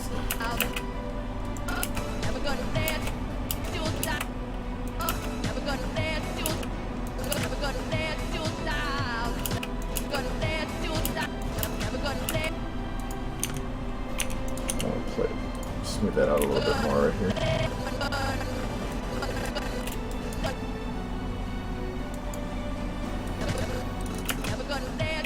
Yeah, but I do ask that, yeah, in terms of spoiler stuff. The only spoiler stuff that I've said is okay is if it's spoofed versions of it as I was doing it, like if I modify a face and stuff.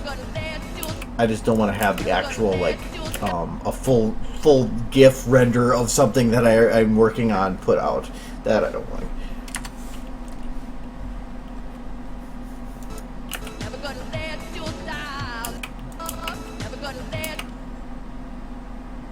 Yeah, I gotta figure out the lighting for the background here, because this is a little too dark right here, and I don't like how everything's looking back here. Oops. Now she's in space.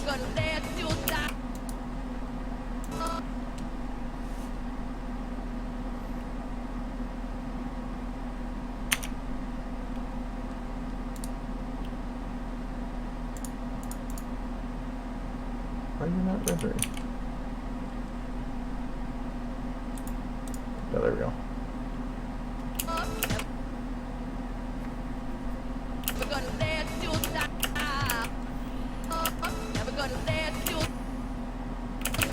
So, like, the one problem I have right here with this shot is this is way too dark here. I need to have that highlight moved so that it fits what's going on here. But it works at the beginning. So that means that at this point, I want to have her walk, or have the light turn in and move with her. So from here to here.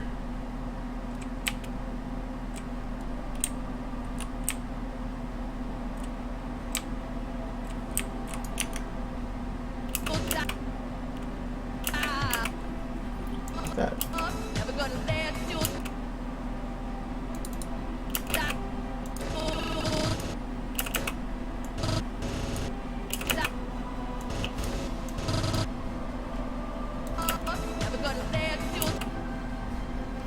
Okay, she's still way too dark here. The ambient, I think. Do I have an ambient? No, that's just the background. I don't think she has one. No, she doesn't. We'll make one.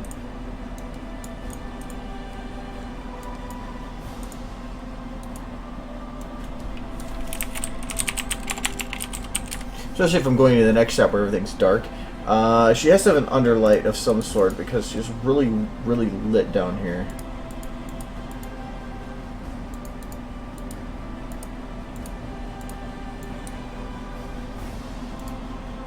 Oh, her rim is coming from below? Yeah, I don't want that.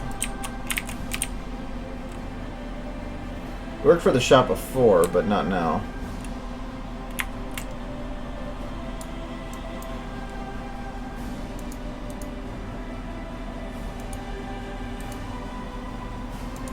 The overshed shadow works fine.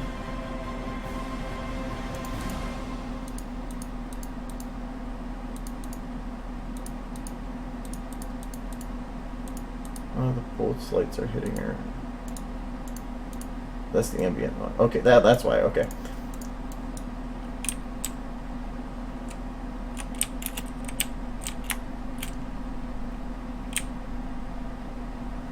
This light should technically be coming from a higher source. I would pump it up.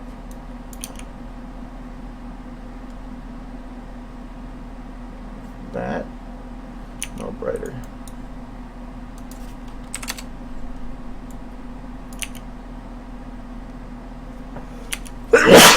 That's me.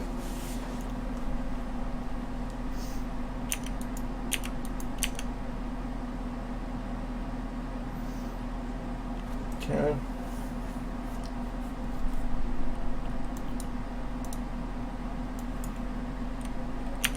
Ambient should be what this is.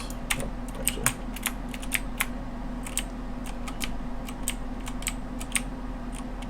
Aim is going to be what fills in the gaps, but it's going to be a little dimmer.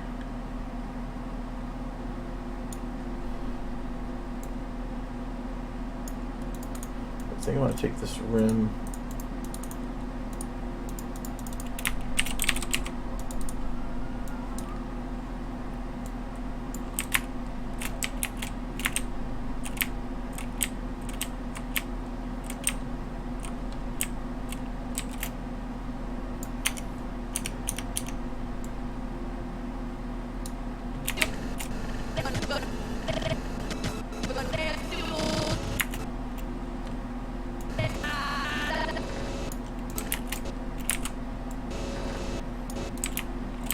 So this is where she actually stops moving. That's where I want to make it sure it looks the best. Because I want to have it so it looks kind of like sharp shadows, but not. Does that work?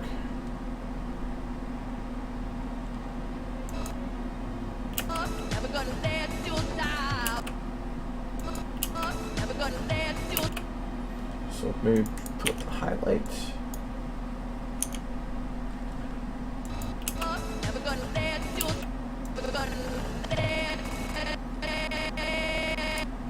Highlight might need to be lowered a bit so that it actually helps pull it out here.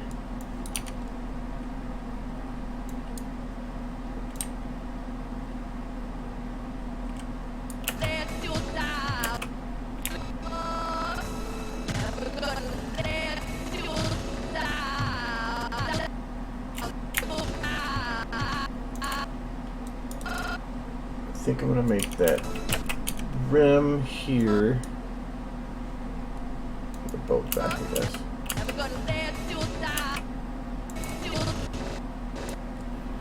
That's fine. Those eyes are what really bothering me, though. No, I don't use a rig. The one that does exist isn't very good. Hold on, let's turn on a light here. Dark as hell in here. Ugh.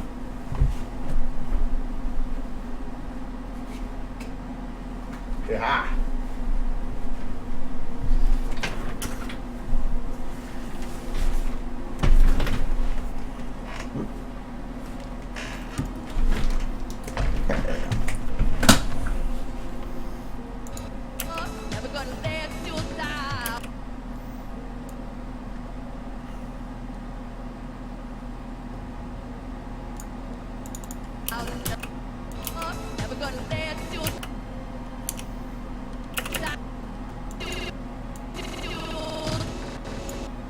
So does that lighting even make sense?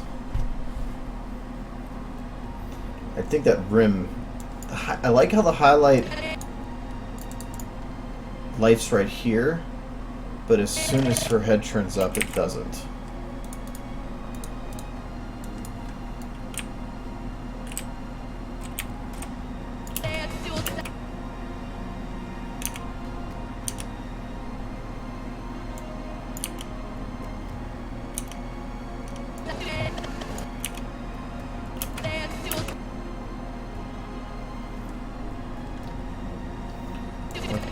Probably just means I gotta bring down the brightness of it. I like to use it to separate, but I don't want to have it be so bright that the rim doesn't even know what to do.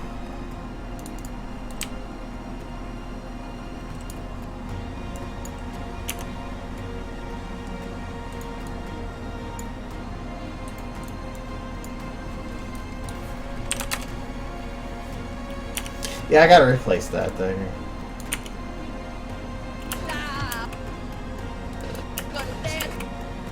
But I can do it for free. I just gotta find I gotta work out getting it. Okay, that works better. Okay. But it's also then making sure the environment that she's in matches everything. Right now, not really. Mainly because the lighting here is dark on her face, but on the building it's not very. So I need to get that fixed. But it's how this boat doesn't really do a good job of lighting stuff like that. So I'm going to do it like this. Then how does this bit work? Oh, it's not really that visible here. So I'm just going to pull this one away. I'm going to use this one to light some of the bottom areas.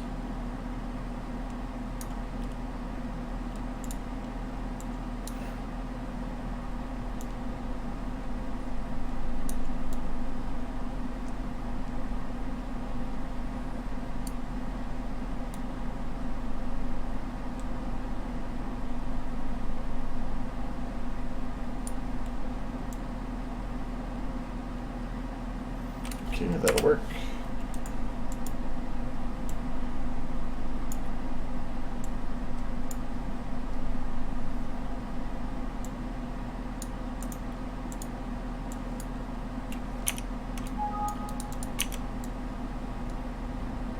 Where's this light? Oh, it's not even a camera.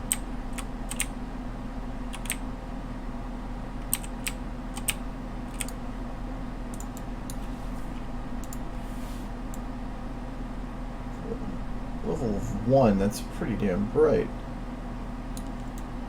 So this ambient is just going to be so that the details aren't lost. It's just going to be very light. Actually, that almost could work just like that.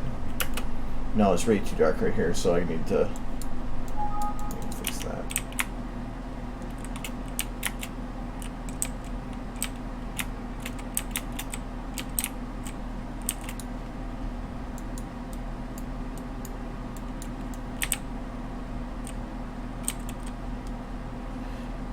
So like here is kind of making it artificially lit weird, I guess. It's like here, maybe not like that exactly, but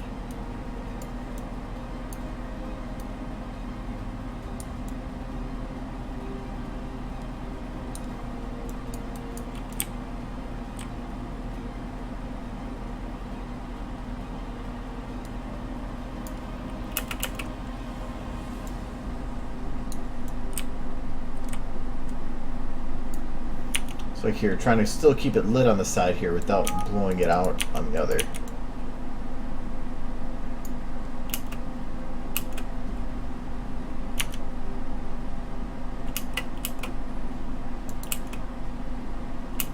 Okay, so I just need to get something up here.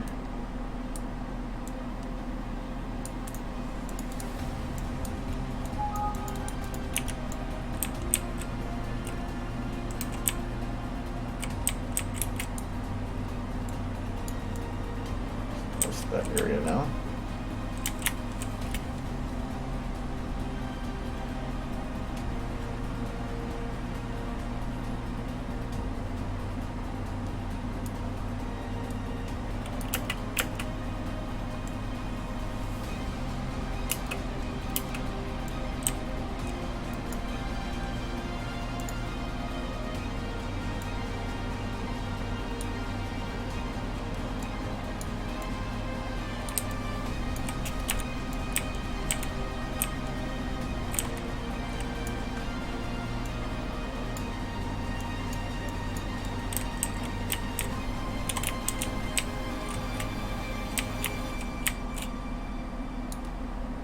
Can I add shadowed? Yes, I can.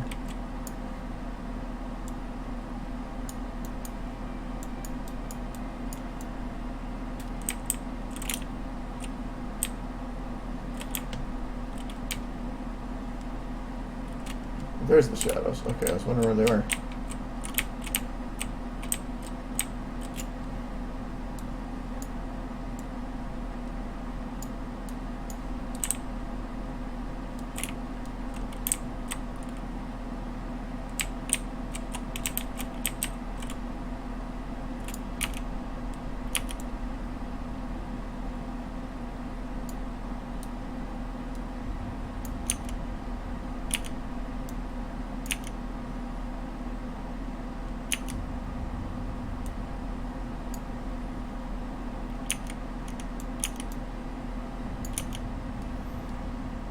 They're kind of create some deep shadows there.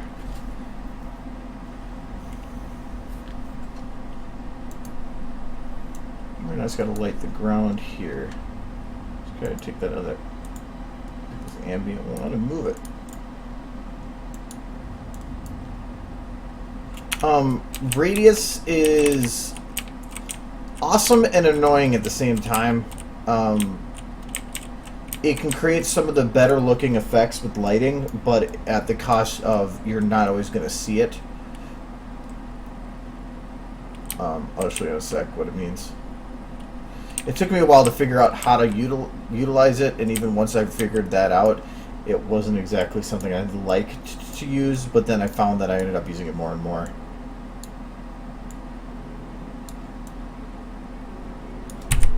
I don't like that.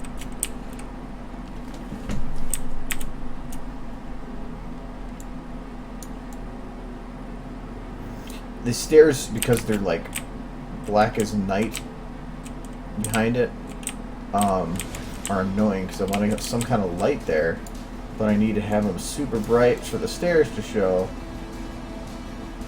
Then it's super bright for the other crap.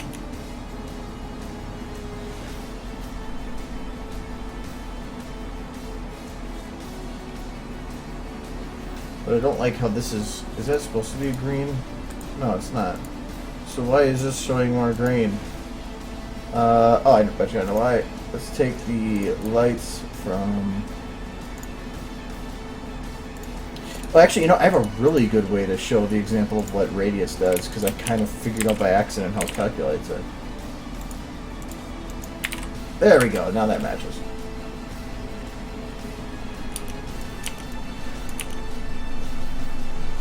Okay.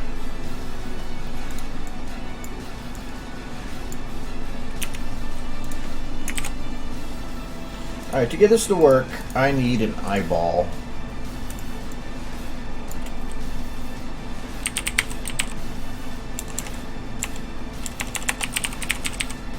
Okay.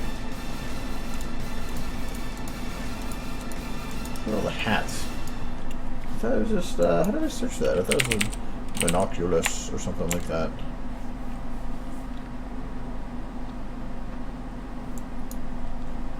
Call him, whatever. It probably should work.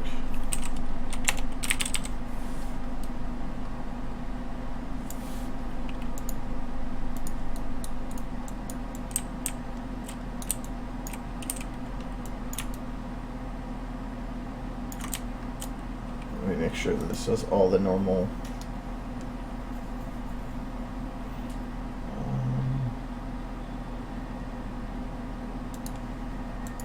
No, this isn't going to work then. At least I don't think so. Oh, well. Nice. Okay. So, I'm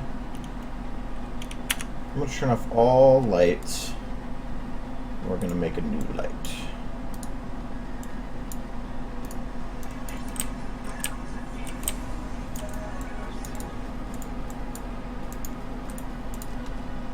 Okay. So we have a light that I'm shining at this eyeball right now. Well, first I'll kind of show you, I guess, what it does, just so then we have that example first. So I'm going to call Twilight. So when you have a light that's just a normal light like this, and you have it, say I'm doing like the rim light here. Actually, I'm going to need to make a new camera because this only works in post. So, and say you have some nice sharp, like lighting like this. When you go to your preview camera, it'll smooth everything out because that's what the cameras do. What radius does is it tries to simulate, like as of right now, your light has an infinitesimal point, and so when your light is shining at something, it is basing it on that infinitesimal point that goes on for infinity. So you can see like the shadow that let me actually see if I can increase the Z.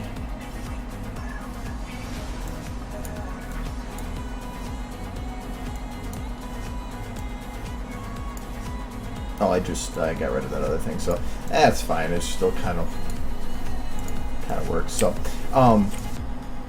so That's why that when you see this, that the light hits those points and really doesn't go much beyond that. So radius tries to simulate a larger light. So you're increasing the radius of the light. So you're making like a larger source.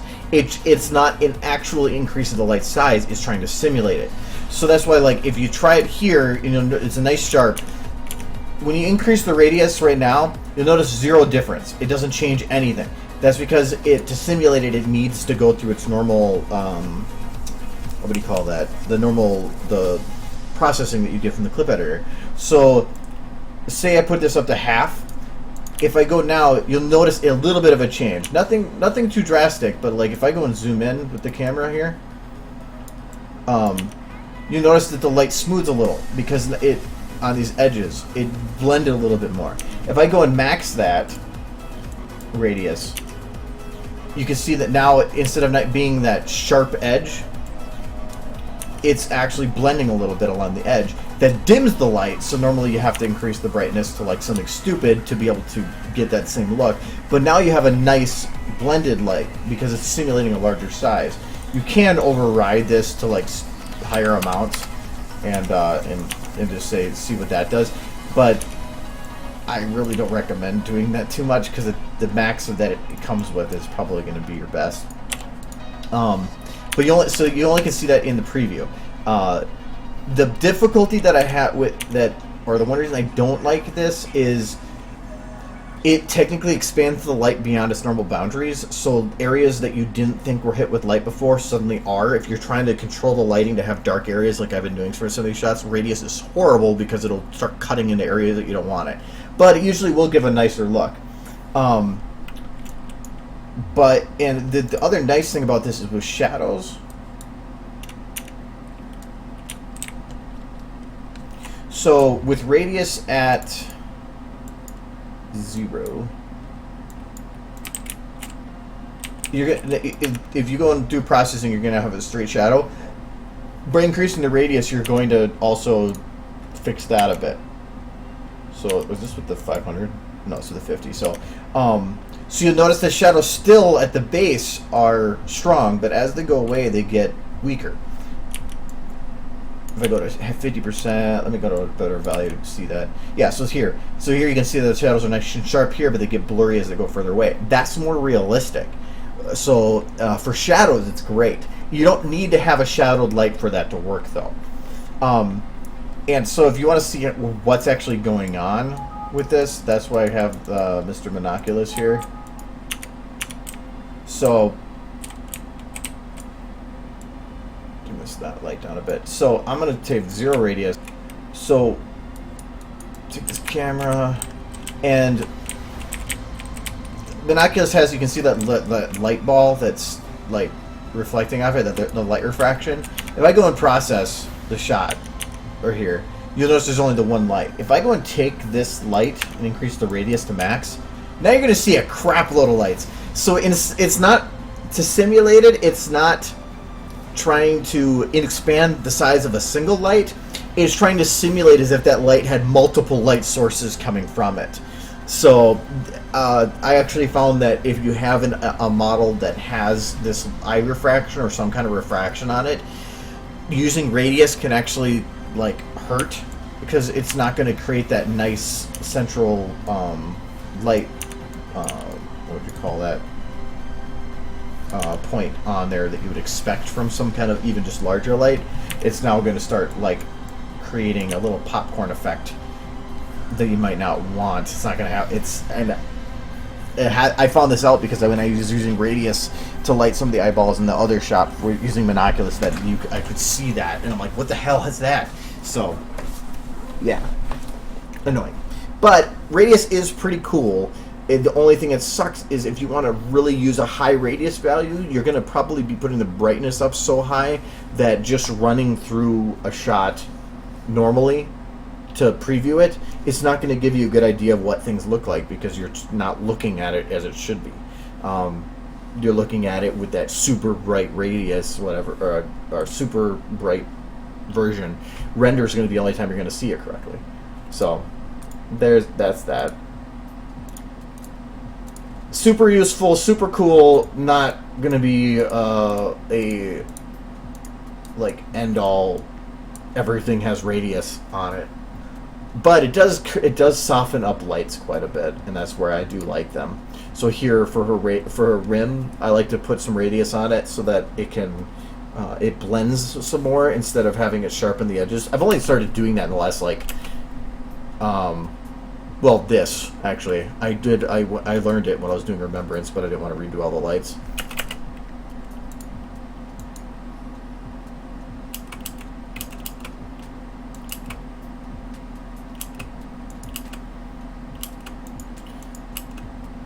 That's also why here, you can see this backlight here.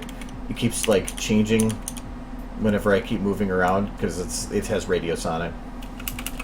Which actually I don't like how that looks. I'm probably gonna raise that up.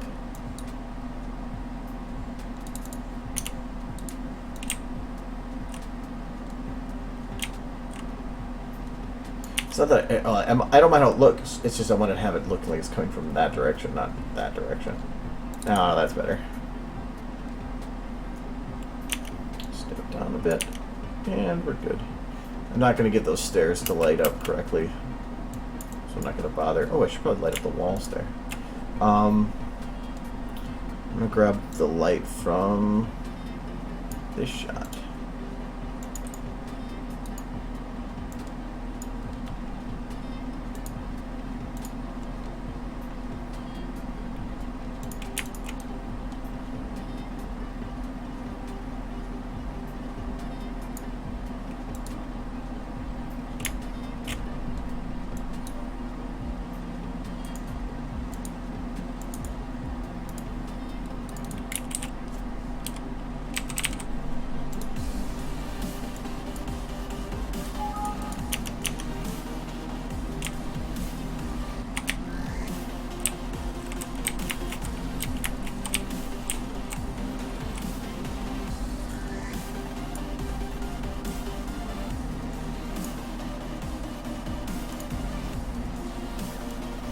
I have a lot of tutorials I want to do. That technically is kind of one of them.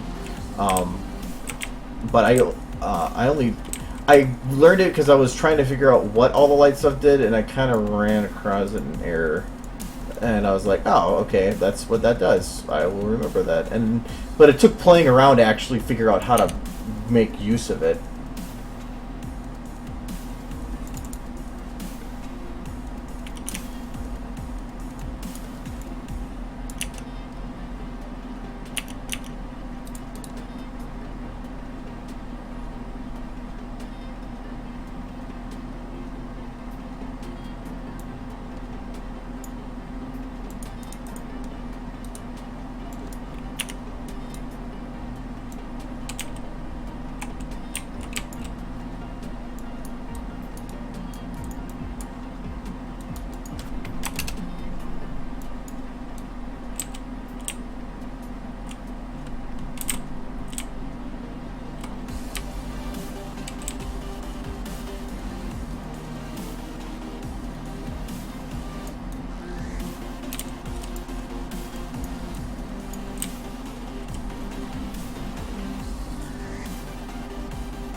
That's not the one I wanted to modify, was it?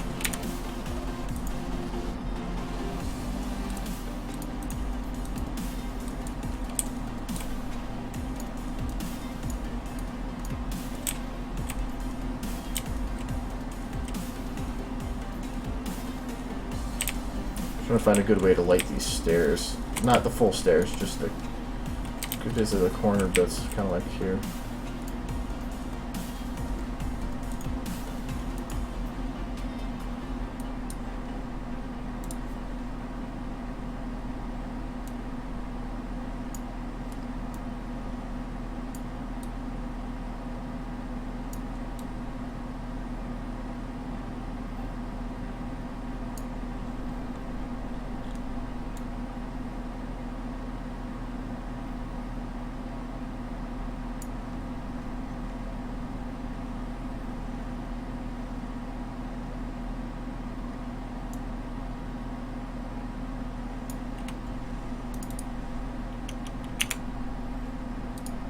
Perfect. Okay. Now it doesn't look black.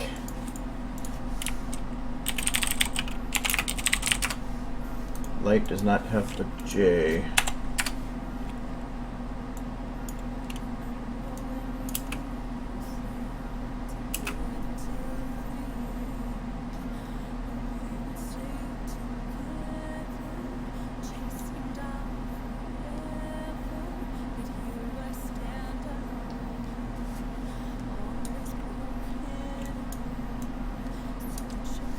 I never really had a situation where I needed translucent and self-illum at the same time, though.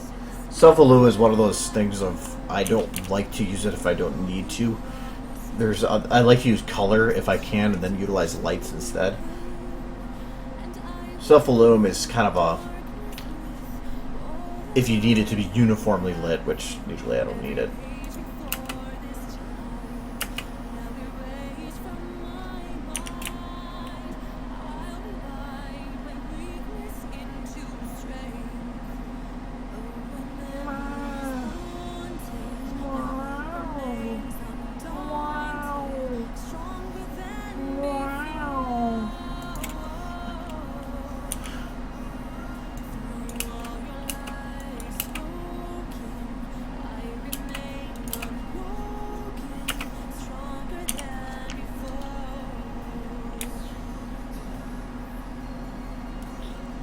So I'm going to say that when she starts here, goes to here, back here, down, a little longer.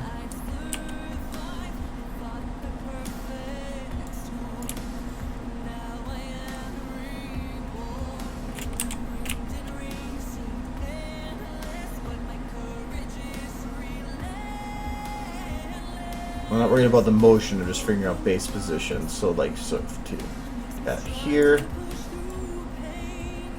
to here, I want her hair to move so that it's instead resting against herself.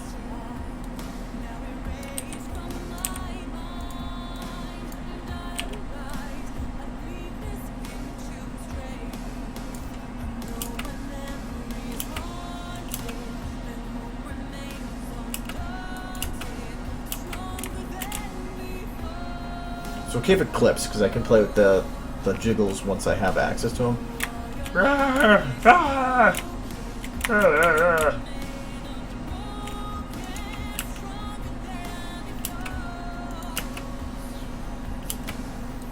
Kind of curious as to how that motion would translate.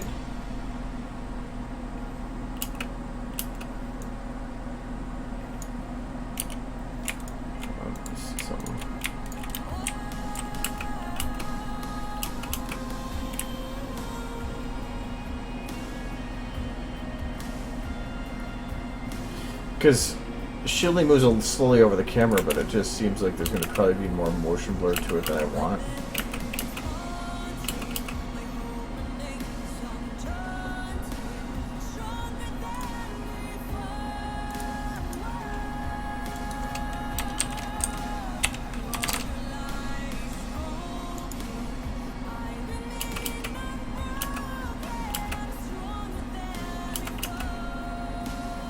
I have to see how that renders. It's a lot faster frame rate. It will probably seem a little stuttery, but oh well.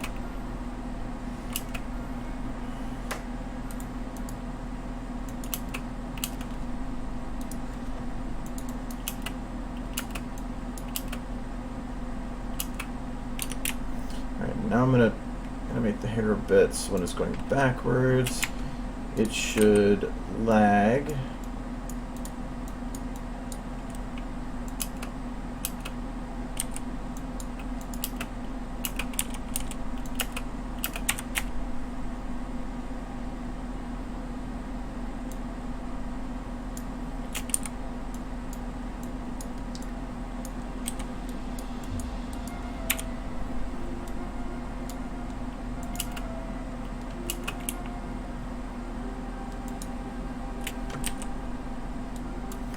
this one's going to be mainly done with the jiggle, so I don't want to do it too much.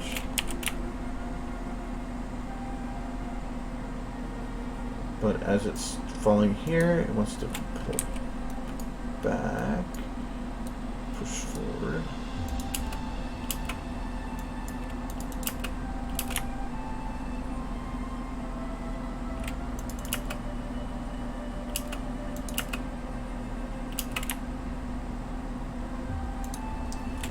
Okay, it's going to turn again this way, this way.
I'm planning ahead for how the hair, how I want the hair to move, the jiggle bones parts to move.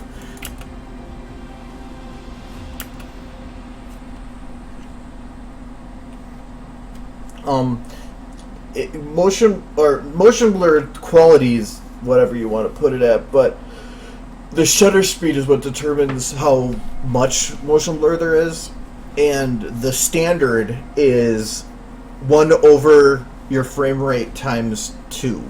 So that's why, like, because I originally started this on 24 frames per second, so the shutter speed is showing as 0.0208. That's the standard for 24 frames per second, which is 1 divided by 24 times 2, 48, being 0.0208. That's what SFM already defaults the shutter speed to the default for your frame rate. If you change your frame rate partway through, expect your motion blurs to be off a little bit. It's trying to say that if an object moves between 2 points, every frame that it takes, the motion blur should make it look like it smoothly moves between. But that does mean that if you use 24 frames per second in a very fast moving shot, you're going to have either a lot of motion blur, or you're going to have to increase the shutter speed, or decrease it, make it a faster speed, and therefore it will make it look like it stutters, because it's not going to have the motion blur tying together every frame. But it doesn't mean that's a bad thing. Sometimes that stutter look is actually works better, but it just depends. But that's in general what it is. So if I were to have this at 30, which is what this is, this should be at 1667. That's what would be the 1 divided by 60, which would be 30 times 2, which would be 0.167. So, but that's really, if you, it sounds technical, but really, if you just go look up shutter speed, let's say shutter speed for 30 FPS. 1/60th. It tells you right there. It's not exactly a complicated thing. It's actually a standard. So, that's what they're saying. So, that's for normal video. SFM just tries to simulate it. So, if I do 60 FPS, it'd be 1 over 120. But 60 FPS is kind of getting into a range where you can kind of play with it a bit. But you can get some cool effects by turning it super high up.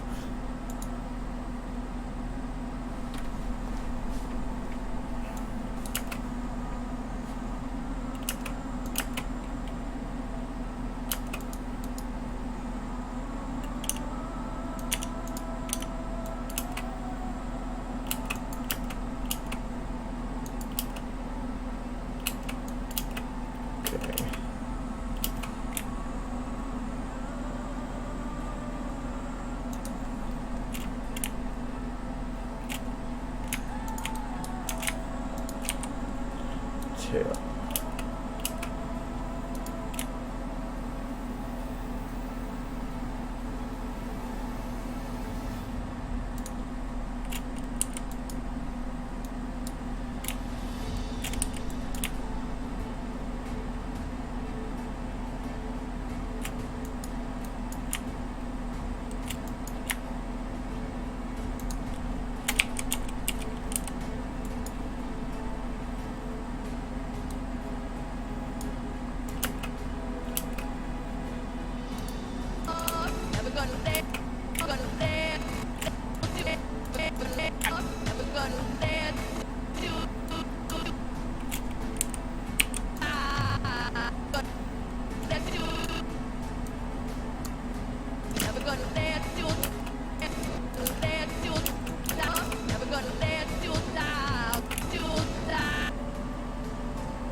Okay, so it should be basic up and down.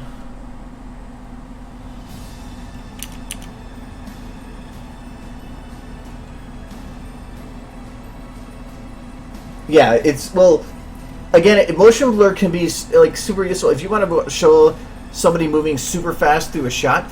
If you actually, I thought somebody did an example of that.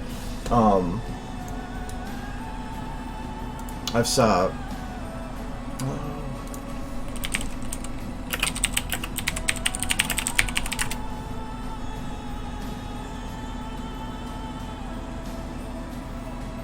No, that's not it. I saw somebody made a video way back where they turned the shutter speed to like just insanely high. It's a really high shutter speed means that like if you want to take professional photographs like at night, a lot of times as you set your camera up, put your shutter speed at like for minutes instead of 1/50th of a second, so that it takes in all this light over time. And so if you have it open for a long time, it means you can get it where it looks like a ghosting traveling through. So like on this shot, if I turned the motion or the shutter speed way down, or not down, but like say I turned it to 0.1, you're gonna get super blurs if you go to 0 or to just 1, so it's open for 1 second. You're gonna get some really weird effects because it's saying that it's gonna take every image from this point to this point, and it's gonna blend them all together. So you can create some really cool ghosting with that, but it's everything else will also be like that, so you can try to mask it and like render it once like that and once without, and have it so that it looks like somebody has some super speed traveling through because of their super fast motion blur. So you can kind of play around with that a bit. I never really did it too much, but do know that if you put it too, there is a limit on how fast you can make the shutter speed before it starts having no effect, or it will basically be 0. I thought if I add a 0 here, it will like completely get rid of motion blur. Yeah, so now there's no motion blur. It's so fast that it doesn't have anything to render, and a lot of that is, I think that when it tries to determine it, it tries to see motion before and after here. So it just it tests ahead of the shot and before the shot, and like just blends in partially those shots, and that's why it needs time to do that. It needs to think ahead and think behind. But if you make it too fast, it doesn't have any information to work with.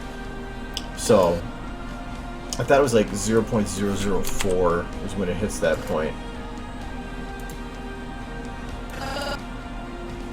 Yeah, there's a very little bit of motion blur there, but almost nothing.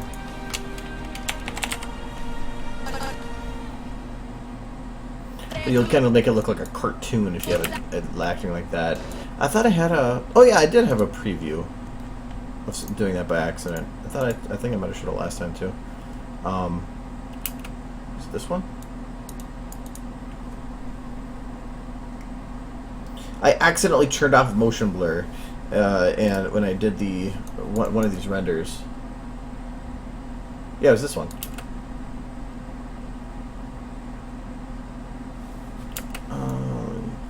Something fast here. This will work.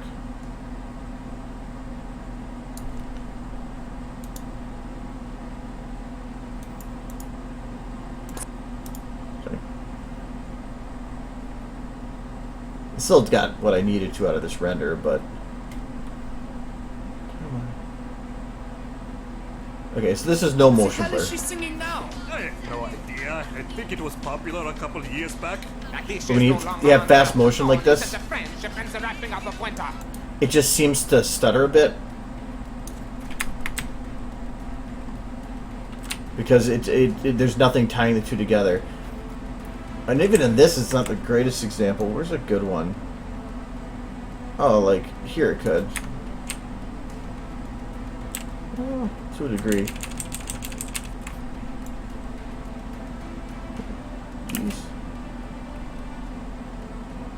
Should probably, these shots actually, I already had the motion blur set to super low because I wanted to be fair, good looking. Ooh, here, let's see if that does it.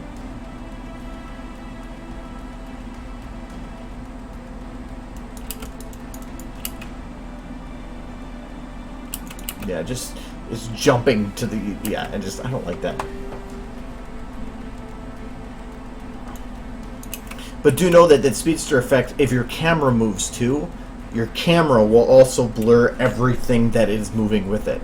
It's like saying, take this shot, or take this frame, this frame, this frame, this frame, this frame, this frame, this frame, this frame, this frame. Just keep melding up, find a bunch of frames afterwards, and say, if I were to take all those frames and overlay them on top of each other, what would it look like? Well, if the background is moving, they're going to blur too.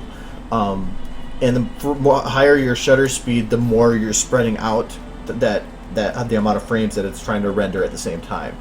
If you have an object that's running all over the place, it's going to show them running all over the place. If the camera's not moving, it will actually show them like move. The background will be perfectly clear. But if you have a moving camera, you're either going to have to have it move very, very slow or something.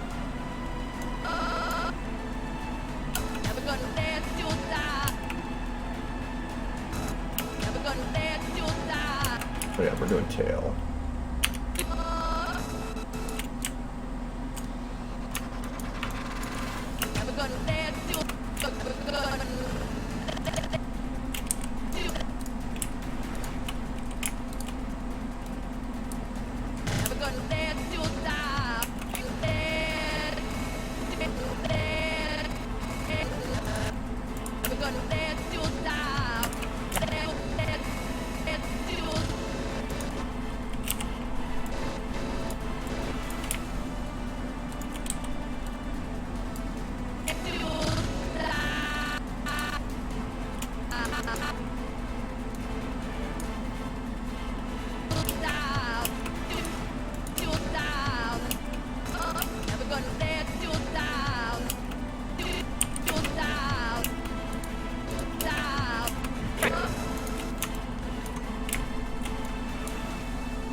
tails.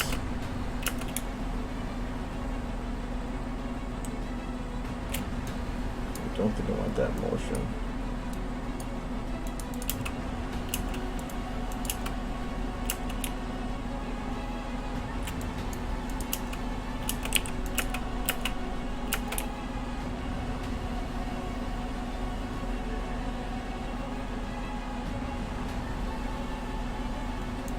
So I want to probably have it start shifting this way, but then just cut back.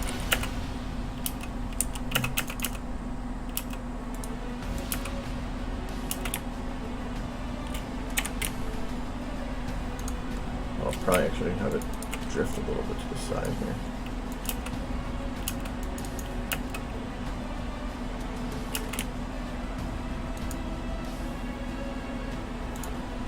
And have it till 3 lag it.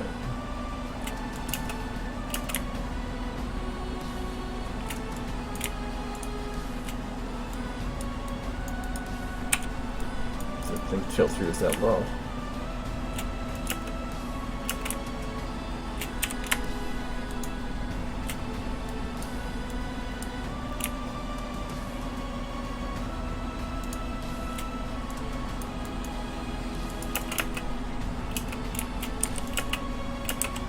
Ooh, actually I like that.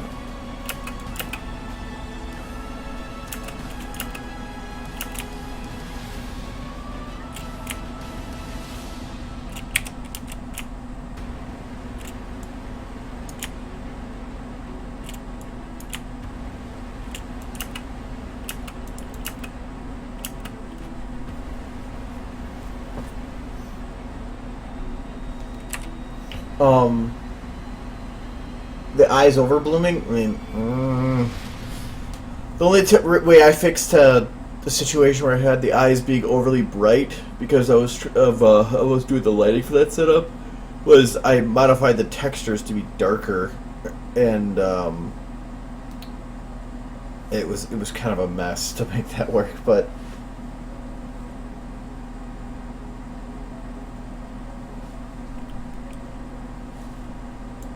But I'm not sure. Otherwise, it's kind of situational, I think.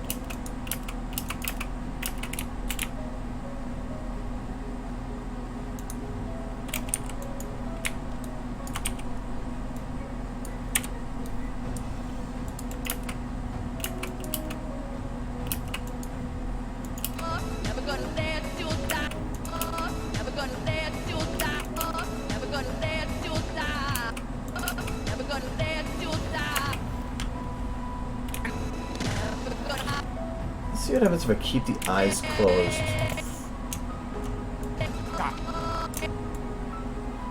From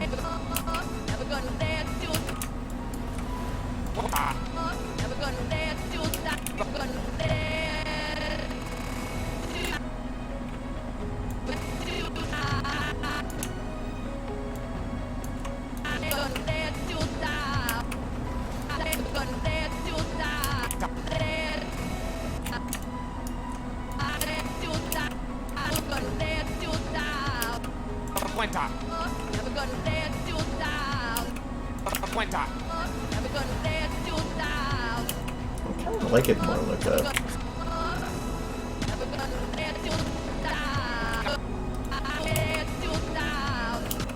Yeah, I kind of like it more like that. I'm surprised he... Oh, kind of. I have to fix the, I should have had the everything move with it.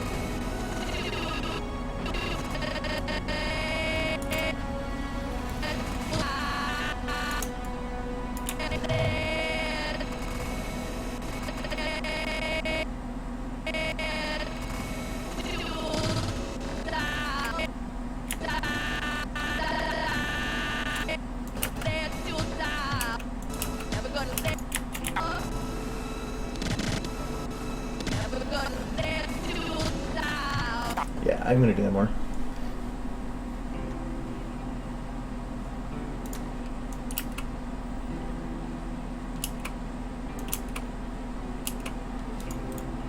Really, the only thing it takes to do detail is just patience. That's the main thing.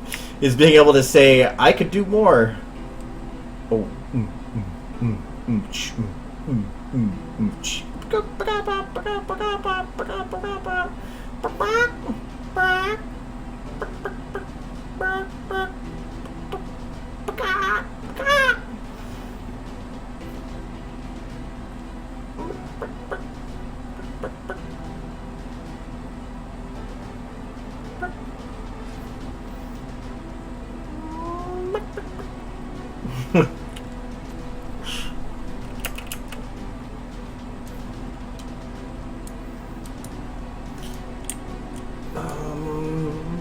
Yeah, I'll do this now.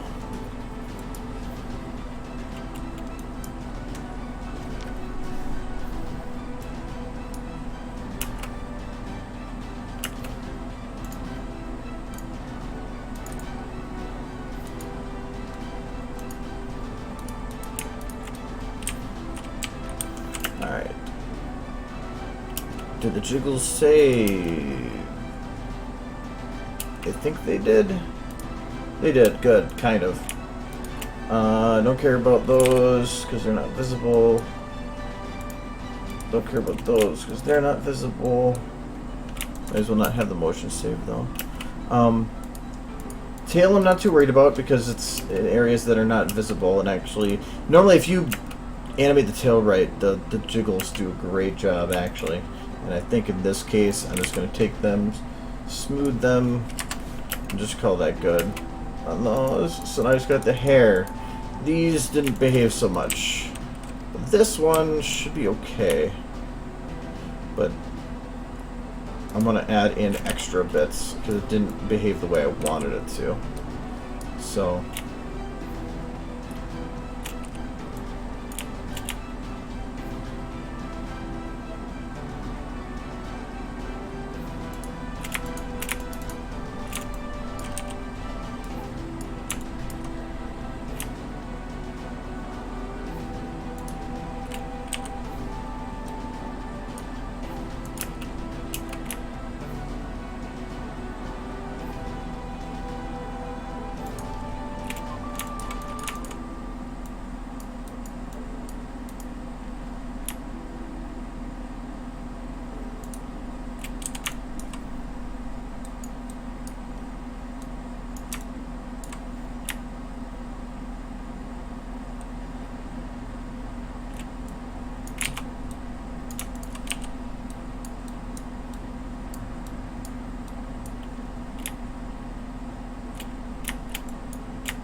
not so much on that.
Probably going to be starting to pull up from here.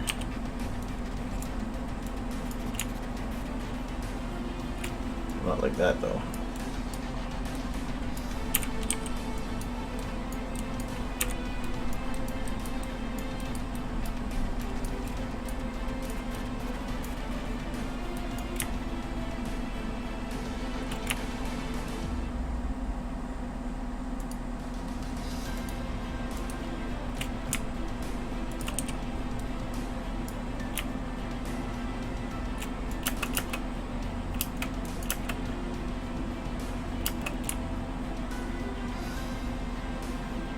I don't like how that looks.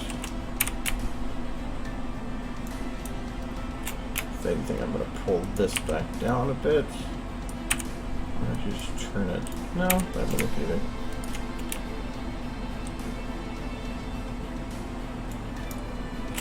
Have it slide back down her side a bit.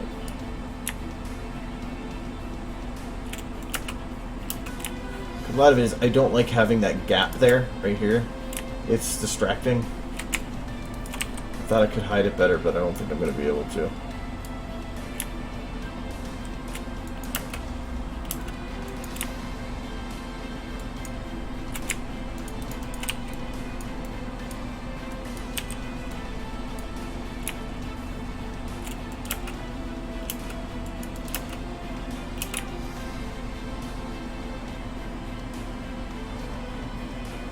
From here, I'm not liking though.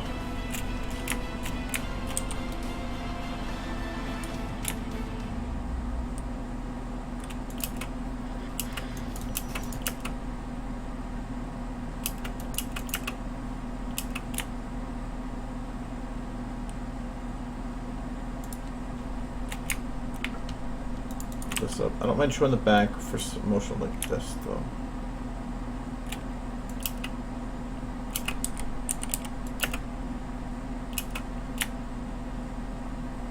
Wish I had another little bone at the bottom that I could just like turn the hair out. 'Cause that moves too fast.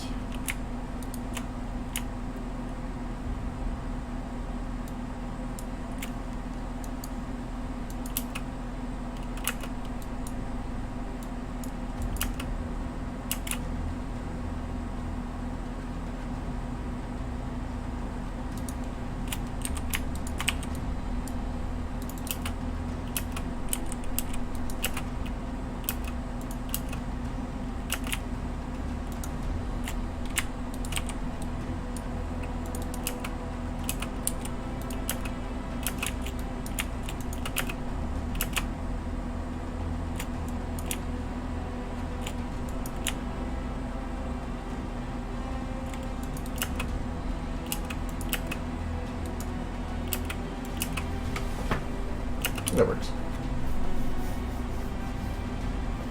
End of the stream. Still got another hour, technically. No, I never worked with the juice box that I know of. We talked to him a couple times. Maybe there were like notes and stuff, but never really worked with him, though.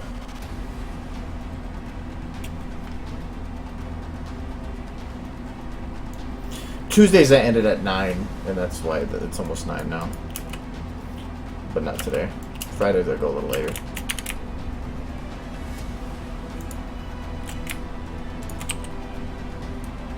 Or as I guess it's not as much that it's Tuesdays I go a little bit earlier.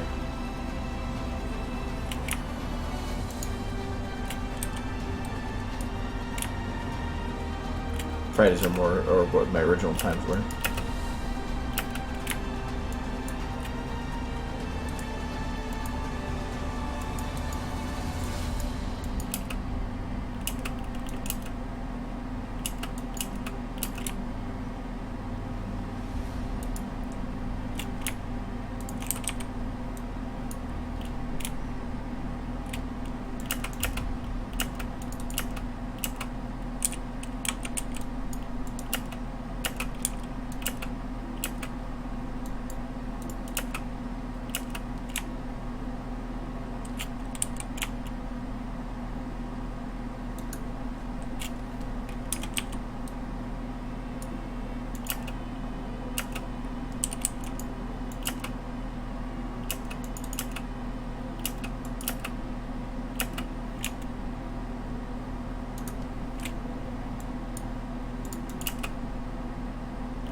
are going to scare me a bit.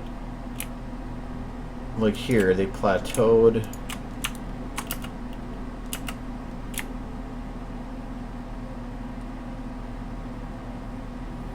Here they just didn't work at all.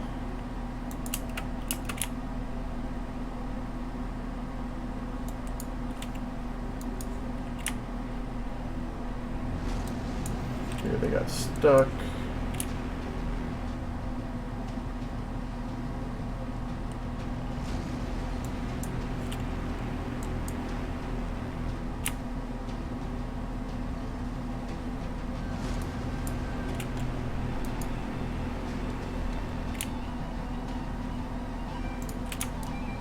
Here they're clipping.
If you guys can have an argument as to like the superiority of one game over another, please do it elsewhere.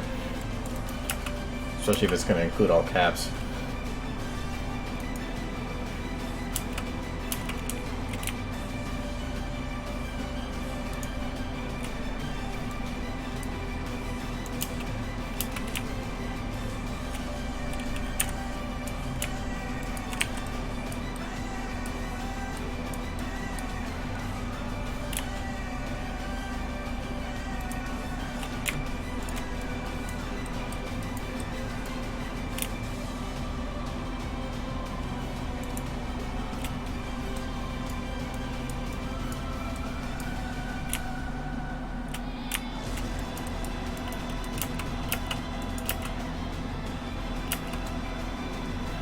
I think I might be curling it too much. It does need to have its extra bit there.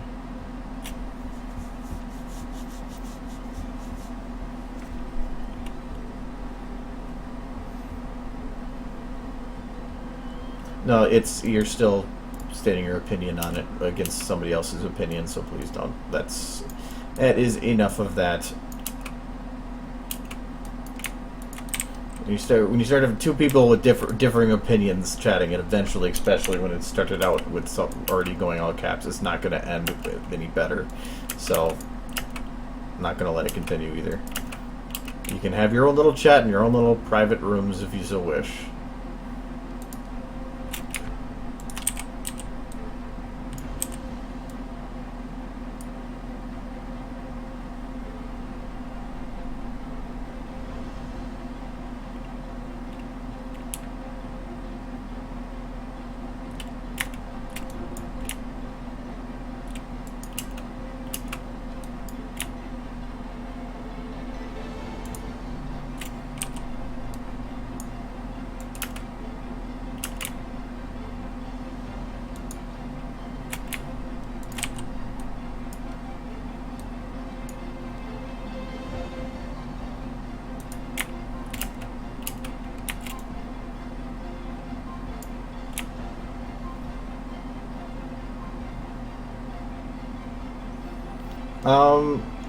In terms of who makes particle effects, that's hard to say, because I don't even make particle effects.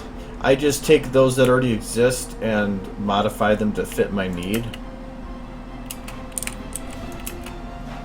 And a lot of people, it really, if in the end, you're better off doing that.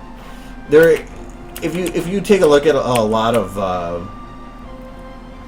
the Dota games and like a lot of just the games out there, there is a lot there. You can create a base from something, from almost anything.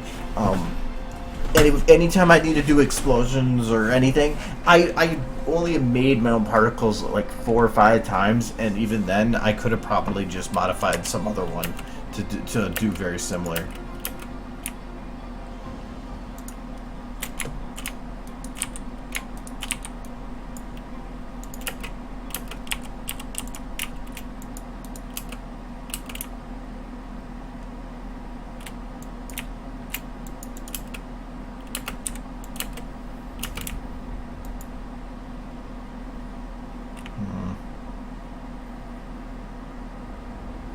I feel like this should be pulled in more, not so immediate to. Do it this way.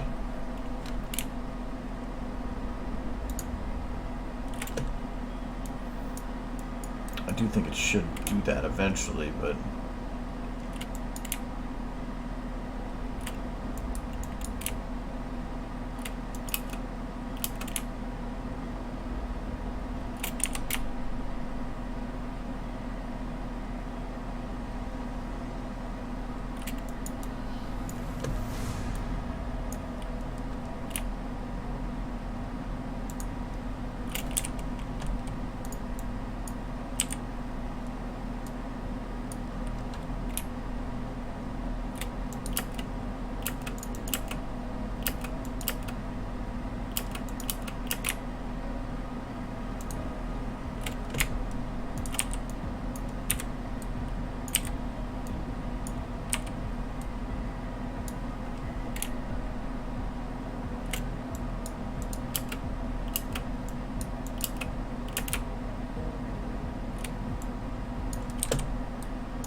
To me, it's not about learning particles. It's learning how to modify them. If you can learn what everything does in there, it doesn't matter if you can make them. If you know how to modify them, you can see something that exists out there already in like Dota or TF2 or something, and go, I could change this to make it fit my needs. And it may not be some super spectacular one, but you combine a bunch together and maybe you'll get the effect you want. Maybe you want like a teleport thing, so you could find a flash, you could find a glow effect afterwards, you could find smoke that poofed. You could separate it all into different pieces. Knowing how to modify them, I think, is almost more important than knowing how to make them. I mean, well, obviously they're kind of one and the same, but you don't need to know how to make them from scratch, trust me. Just Like the lens flare one that I have is a modified one that I found out of Dota, and I just modified and learned how to modify it, play with it, and fit it into my own needs. And then I just played with it a little bit more and made it a public thing. So it's more of open up a particle that already exists, any particle, and see what happens when you start changing values. It's the best way to do it.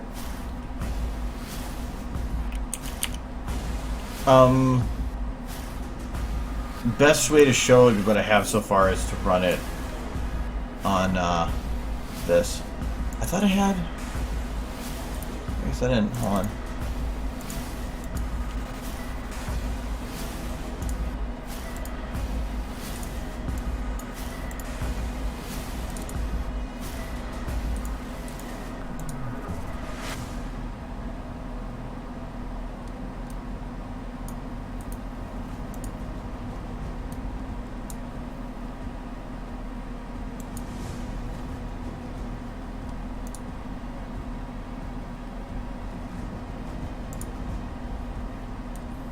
Let that go.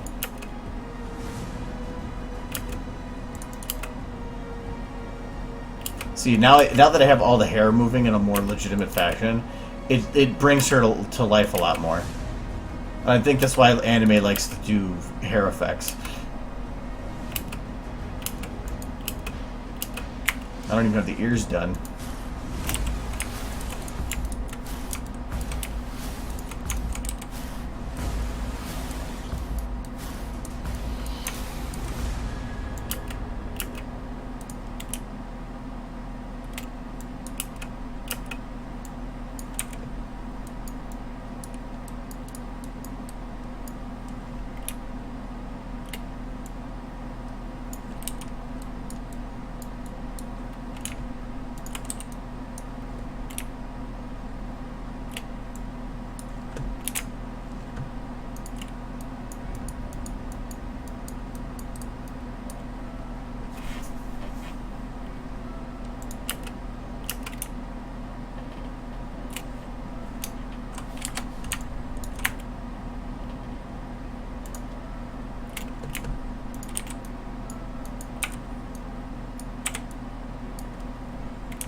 I don't know if I like that motion.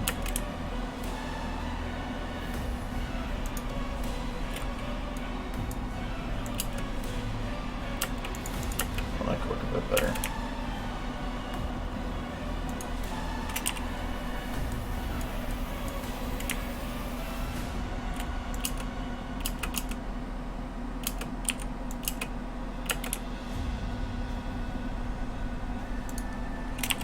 I know the render's done. I gotta not render. The encoding's done, so I can preview. I'm gonna do this quick. So I'm close to finishing it.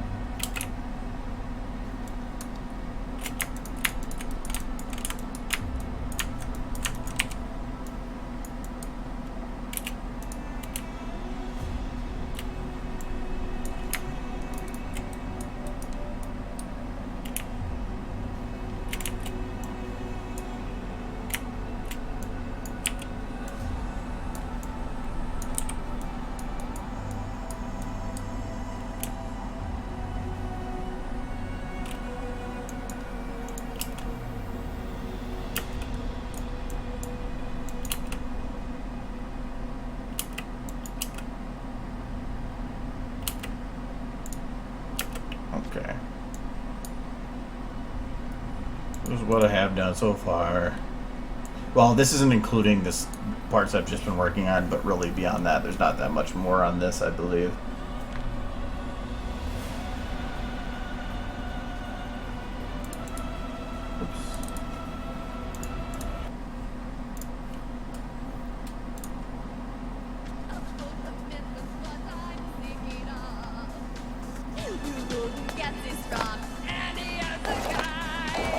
The hell is she singing now? I have no idea. I think it was popular a couple of years back.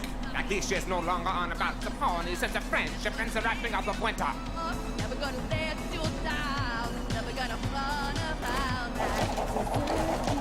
like never gonna make you cry. Never gonna say goodbye. Never gonna tell a lie and hurt you.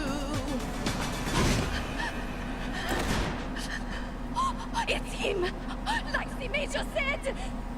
Mein Fräulein Van Winkle, the song was nice, so you don't need to. The clever combat! It's Anuka! Focus your fire! We are going to tear the aircraft apart!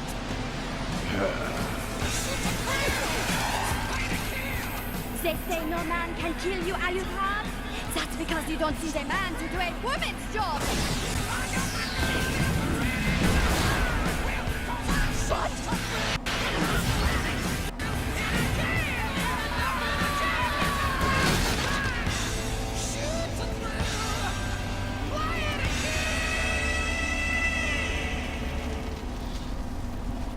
Getting there.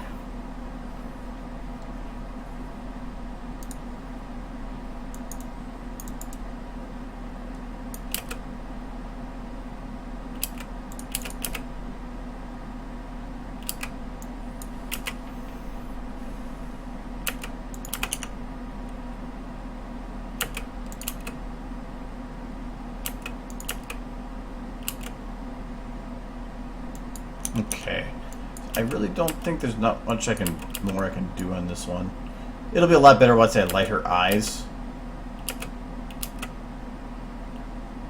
Because right now, like right here, that's a pretty nice shot if it's not, but her eyes don't stand out enough to me. But I wanna, if I really make them pop, it'd probably be pretty good.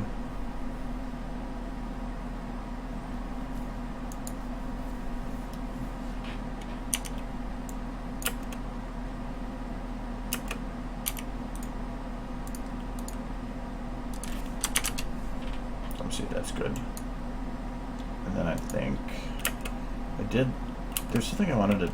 No, I already did that. There's, I think it was Pinky. I needed to fix something in there, and I already did. Okay.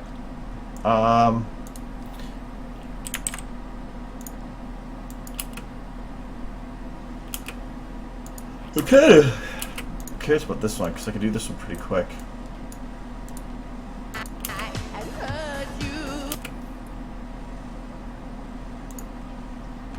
And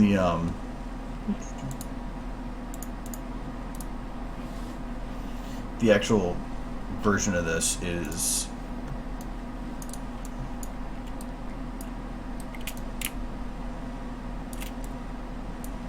pretty simple at that part.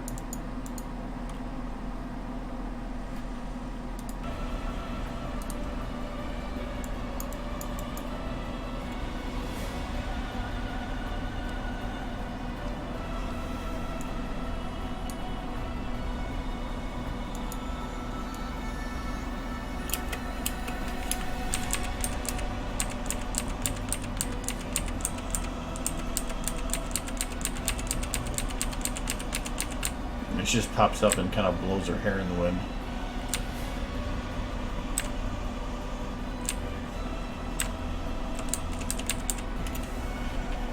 I love how they cut the glasses there just for her eyeball, though technically it's supposed to be there.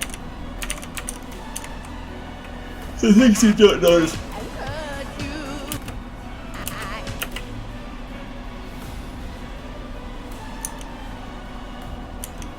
I don't know if I like the lighting there. It just seems like the model. Oh, this is probably the talking equipment.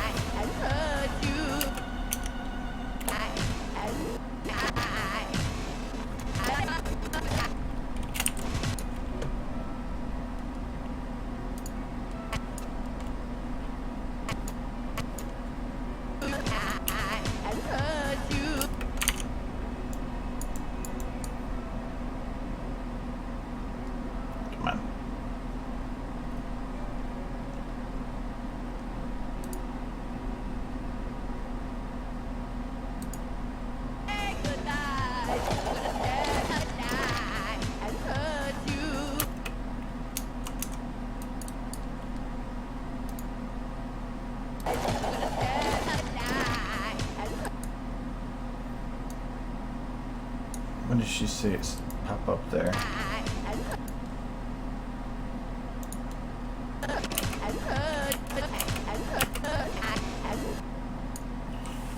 She didn't even pop up till about here.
Okay, that should work.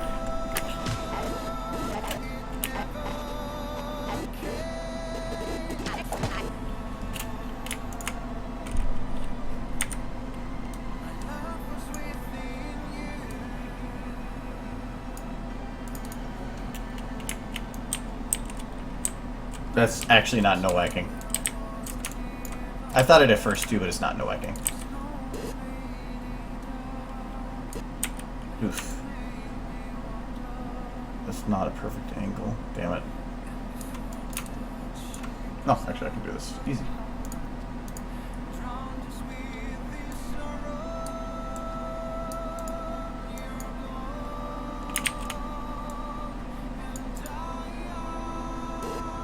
Okay, there we go.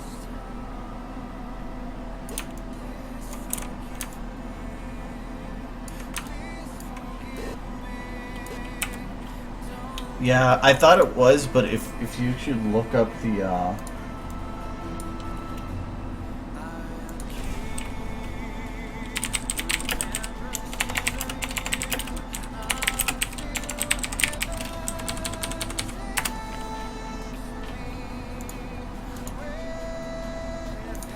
credits.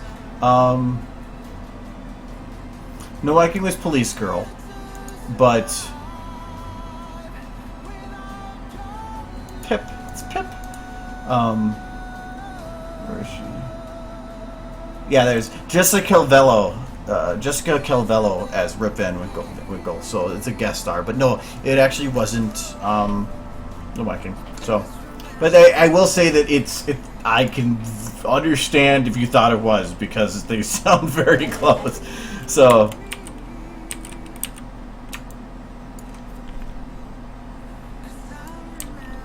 The flowing fabric, I've said before, if you want to know a really easy way to do a, what the hell is that?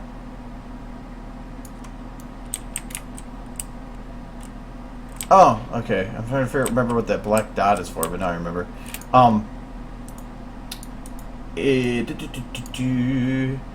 Let's grab the spike model.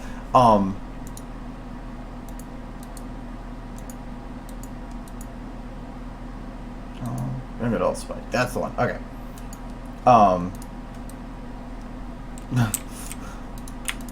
Dear God.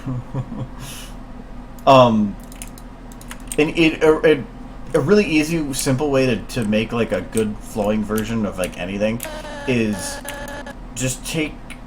I'm gonna take just some random period of time here. A second should work. So.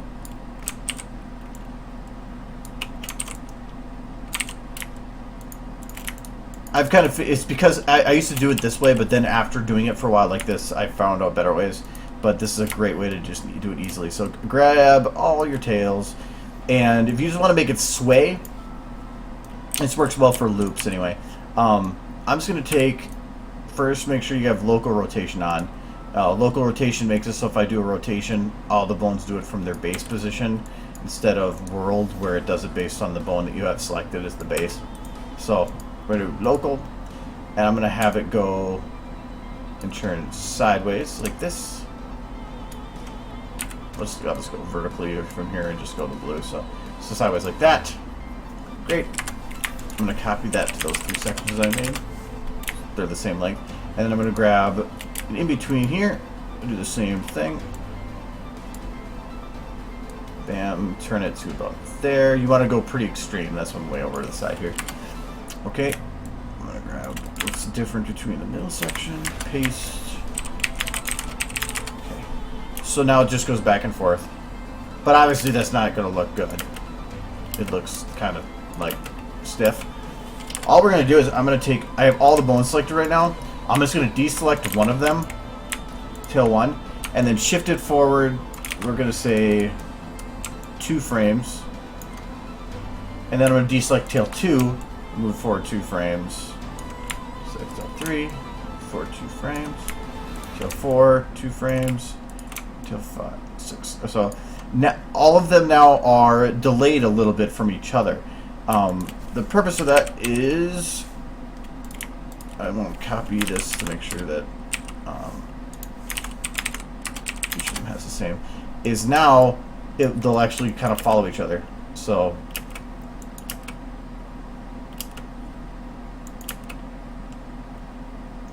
it was, and it's really easy to do the math for it, because I mean I could delay a little bit more. Let's do 1 more frame for each.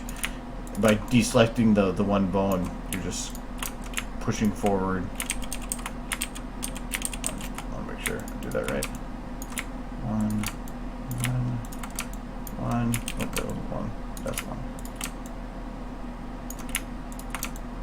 Yeah, this is gonna be a little bit more extreme. So it's a really easy way to make just kind of a fairly natural looking motion back and forth. So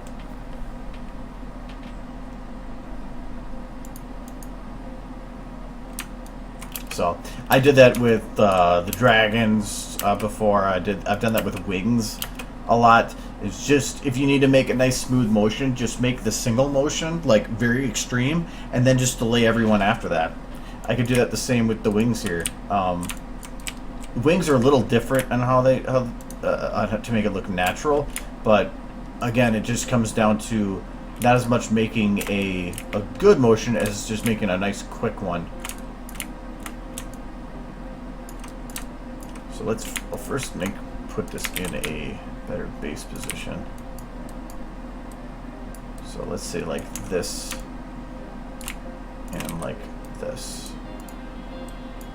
Just something that I consider to be a better starting, or like a base. So I'll take that, and we're going to select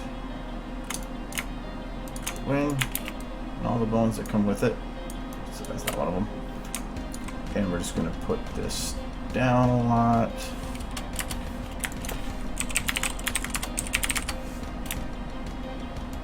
And we're going to have this go up a lot.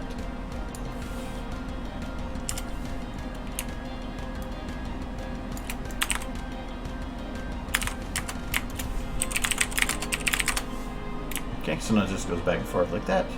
It's fine. I'm going to do the same thing. Deselect wing 1. These I'm going to probably delay even more. 1,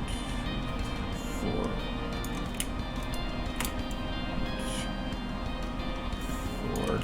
I don't know if this one will work quite so well, because I'm not sure how the bones are positioned, but in essence, and I would technically like have the lift put on here, so this would go like, turn that back and this forward.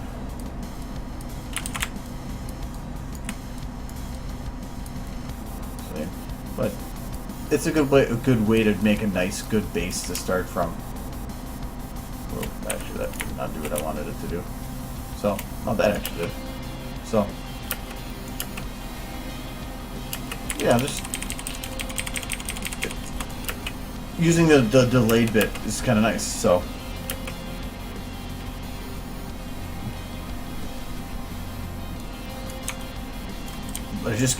but using that concept comes in handy. So, like, say you wanted to have Spike's head move forward. I'm gonna get all his motions set stable here. To go to a forward position. So, like, you could just say motion like this. So, like, move the neck down, but then you can just delay the head going down to, you know, it's just it's mistiming stuff. So, well, actually in this case it'd probably be like head up and then down, but it's finding the nice little delays and saying, okay, that head hits the bottom point there. Okay, so I'm just gonna move a few frames ahead, make this neck also do the same thing. Probably speed that up, move a little bit forward. So it's an easy. It's the same concept. It's to keep things looking bouncy.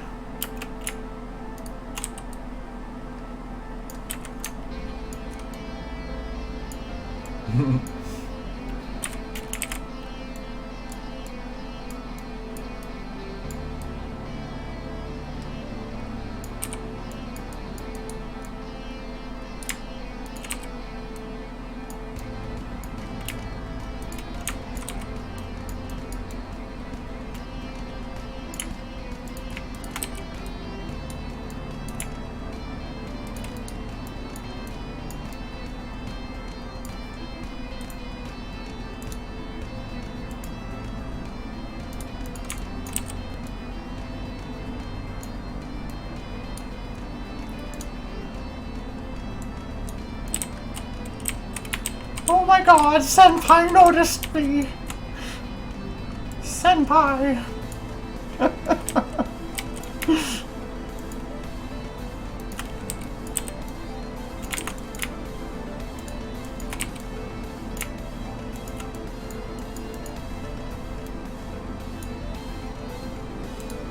Senpai, no!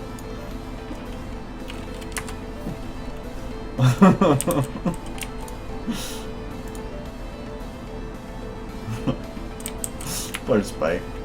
Stop it, Spike. Bad Spike. Looks like she's trying to kiss him, but he's like super surprised.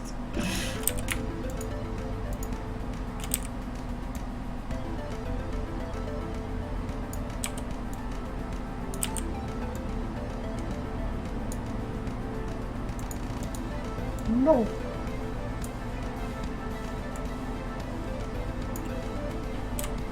Both of those.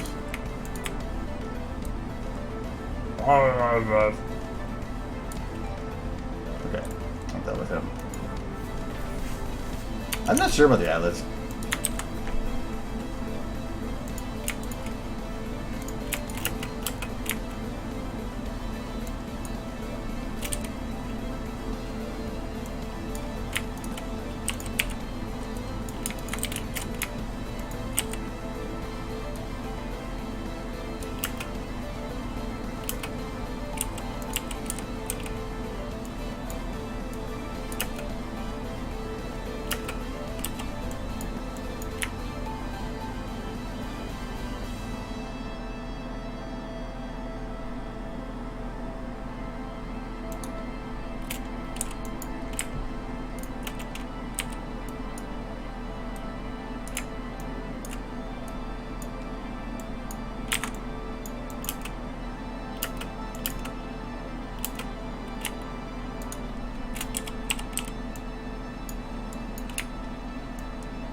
It's not as much that I've kept it PG. I've just been picking things that could be considered to be more easier to PG.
Get her in the camera there a bit more.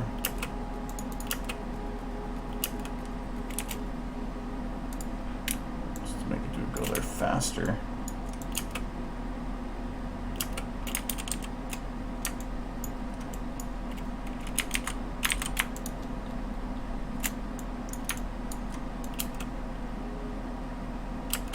That actually might work.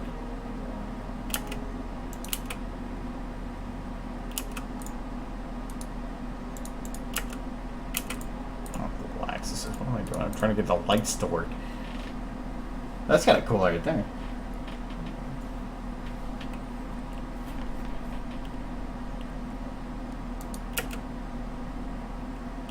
What I've been trying to do is I've been trying to do it where there's no direct violence between two people. I have, other than like the one video I potentially started where Trixie got bucked in the face. I don't think I've actually had any two people. Oh no, I had Tiara punched in the face. That's I think. Well, if you consider the glove in the way, technically. But no, I've really tried to keep direct physical contact between people in terms of violence to an absolute minimum.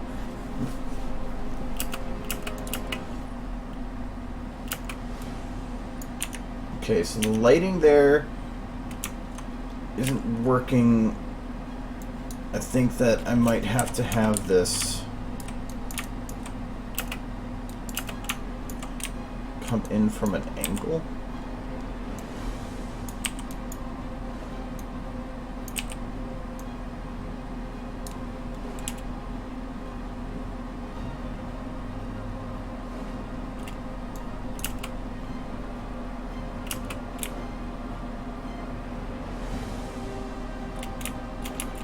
Does she completely cover the moon?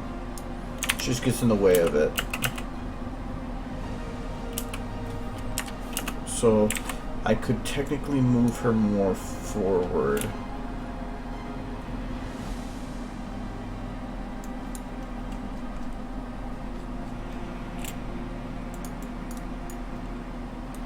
And those bookmarks aren't actually making sense for this, but that's fine.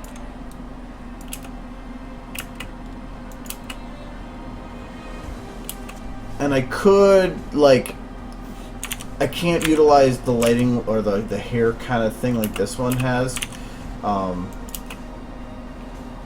Especially if I want to have her still singing it.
Don't like the eyes fully closing. I like I'm getting pretty close to it.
Why do I keep tuning lighting for sound and global positioning for lighting?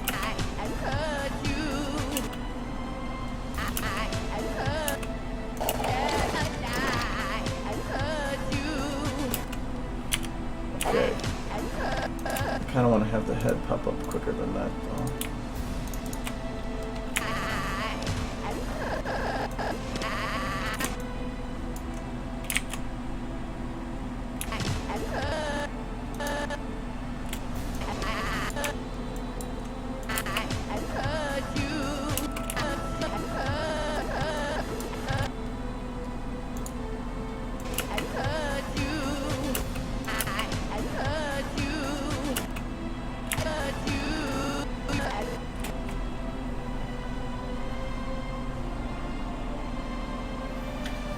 I mean, you can do contact. I mean, it's not a problem. I just personally, I don't want to have some like.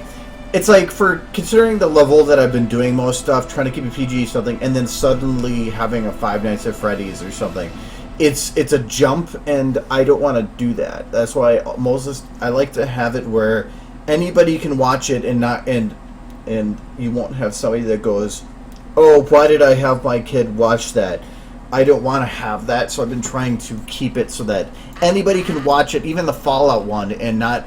I mean, like, I think my nieces and nephews have seen the Fallout one. I mean, because there's really nothing in there to worry about. They don't know what the hell was going on, but it's nothing that I have to worry about them seeing, because technically my nieces and nephews are fans of the show, too. So, but they're a fan of the show, not the fandom, so... Even when the show had Twilight's fight, there was only one physical contact, and that was a tackle. All the rest was done through magic. I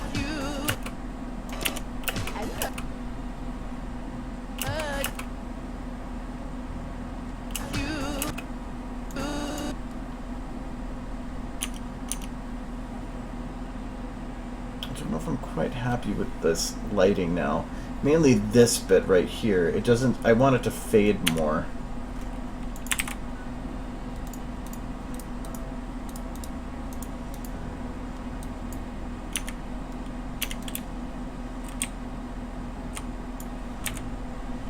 What's the radius on that? Ooh, that might do it.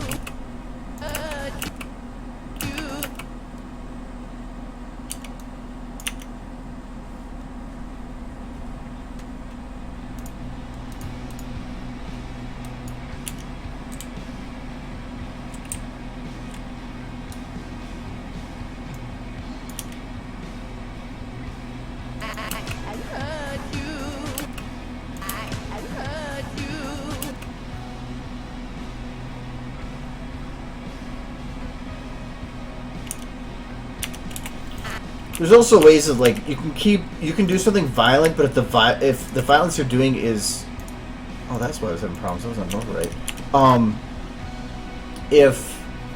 If the violence you're doing could be considered funny in some way, like the goofy violence, then usually you can get away with a little more too. But if you're like literally just beating the shit out of each other, then that's a little different.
other thing I want to try doing here is this shot, this one.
Okay, size-wise, fine. Brightness-wise, a bit much. I could bring down the alpha on that. That should do that. Whoopsie, that did not happen. What did that do? Okay, there we go. Okay.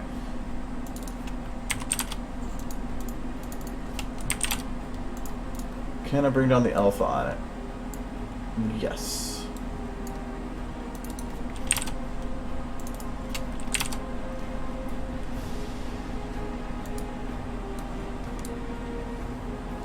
No, I can't. That is not supposed to be that bright. At least I don't think it's that bright. Is it? Okay.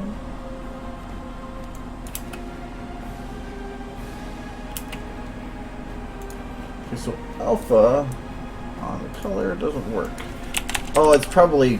I bet you those values never actually work. Oh, that's fine.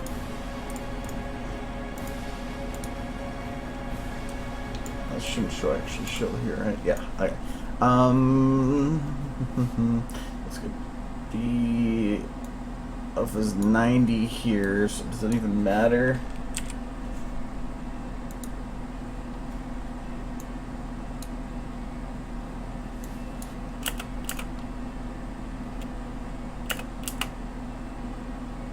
Apparently it does. So let's do 20.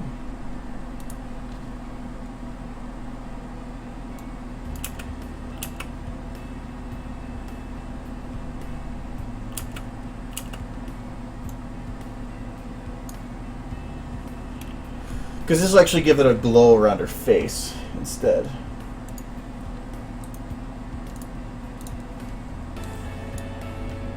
I'm going to drop that radius a bit. Let's drop it to 5,000.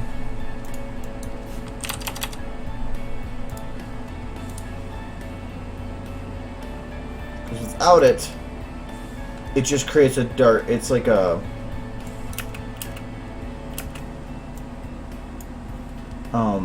There's really not much to it. You know, the lighting hits the outside here, but there's not much to it beyond that.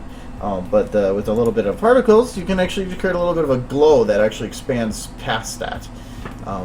So I'm going to try you doing it with that a bit. And I probably actually want to copy this and paste it into this shot too.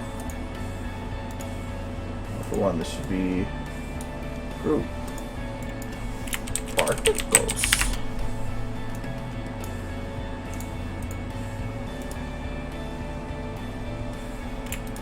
Where is it though?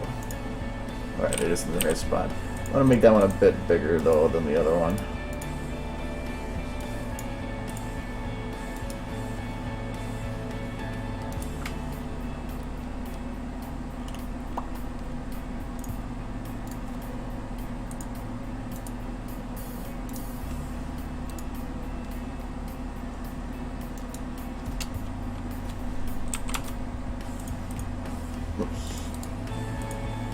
Gotta keep these 6.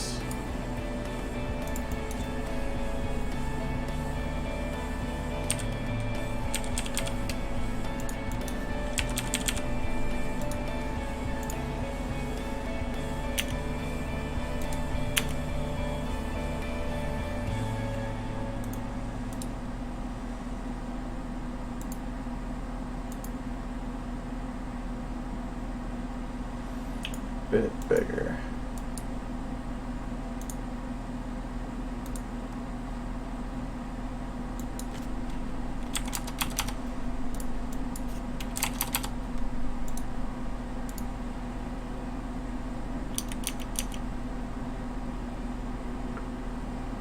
Might be a bit too big, but I don't think it's size that matters with that. It's the glow.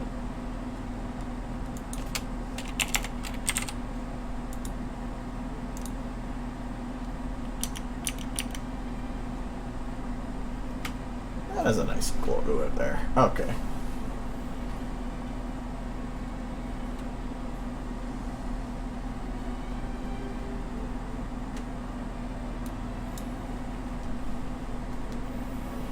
Might need to create a little bit of change in lighting if I'm going to do it like that, but that's fine. Okay, and then this.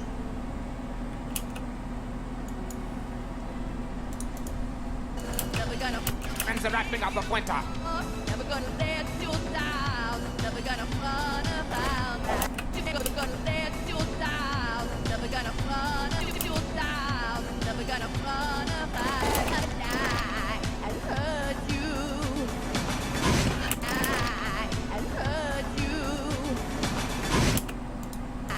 I want to have her actually pop up a bit quicker at the beginning of this. For one, I want to start doing renders in this, but the problem is I still have to figure out what I want to do as a replacement for her shirt, because it doesn't really work.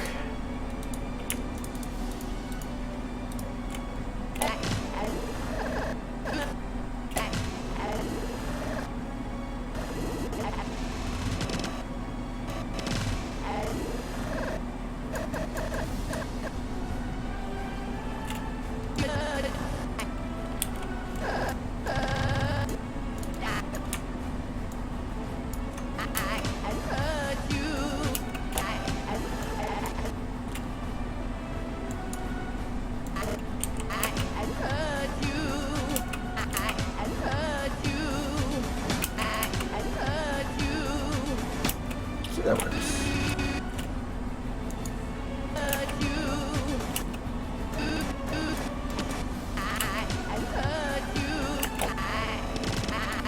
Pulling this a bit so it probably starts a little slower. I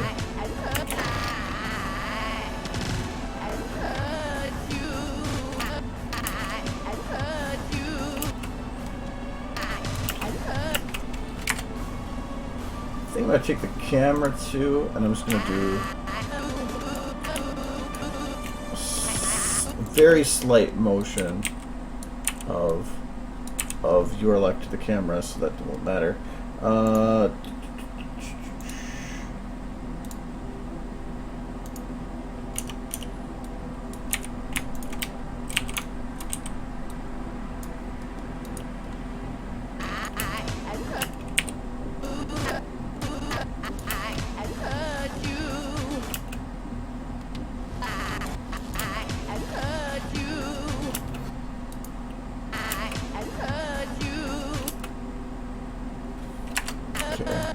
I'm going to take that and I'm going to shift it towards the beginning.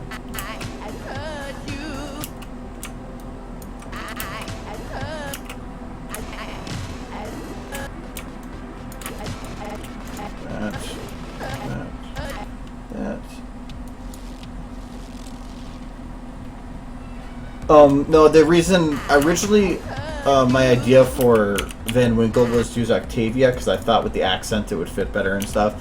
But because Octavia is an Earth pony, I cannot use magic.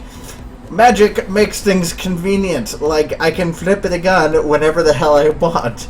Having to interact with her as her body would require a lot more planning.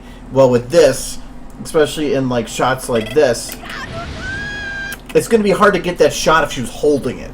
So by using the magics, I could cheat it a little bit. So, but it's more of I was able to get shots that I wouldn't have been able to done without magic. So.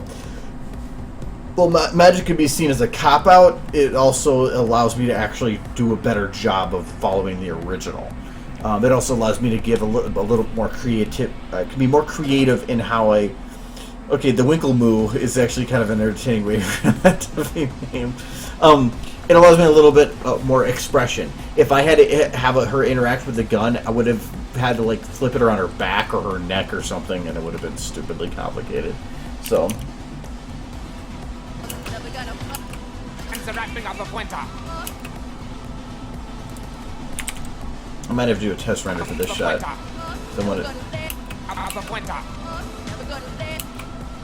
Especially at the beginning here, because I'm not sure if it looks like too much of a pause start.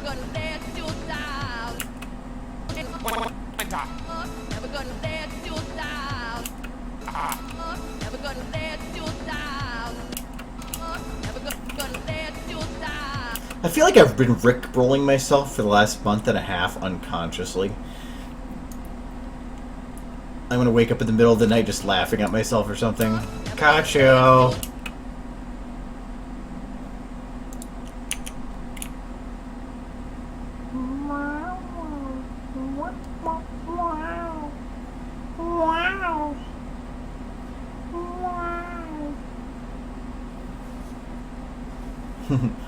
Such tricksy, much magic.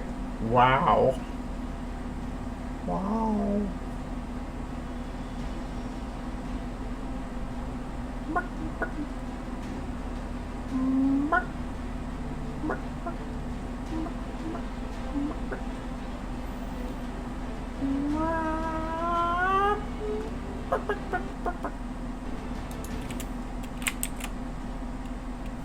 Alright, anyways, it's 10 o'clock, so... so that part's done. This part isn't technically done, but it's damn close. All I really have to do with it is, really just, block the hair down. I really don't see me need to do anything else. I really gotta figure out some light balancing on here, because like from this shot to this shot, and I gotta go back and fix all the shutter speeds for every one of these shots that were from 24 originally. Yeah. Anyways, so I'm gonna cut that here. I hope by next stream I actually have this done.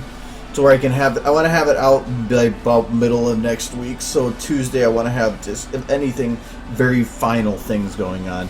But tomorrow I'm busy all day. Sunday is the only day I have free to do anything, and I still have to clean this shot. I still have to animate these two. This one actually won't be that bad. This is the one that's gonna suck. But yeah, I'll figure that out. I will manage. So I will close a crap load of windows. Jesus Christ. Did it cry? I just got finished playing Stick of Truth, and yeah, I guess South Park stuck in my head. So anyways, so why did I not save that? Whatever. I will see you guys probably next Tuesday. I should probably set that stuff up. Probably have it go back. Events. Create. Over to Tuesdays.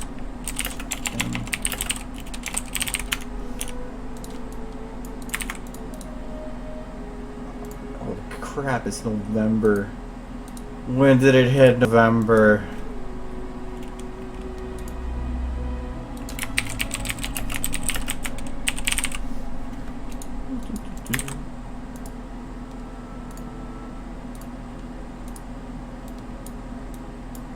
So, alright, I got those set. Yeah, and happy Halloween. Forgot about that. So, that's kind of the reason for making the video, apparently.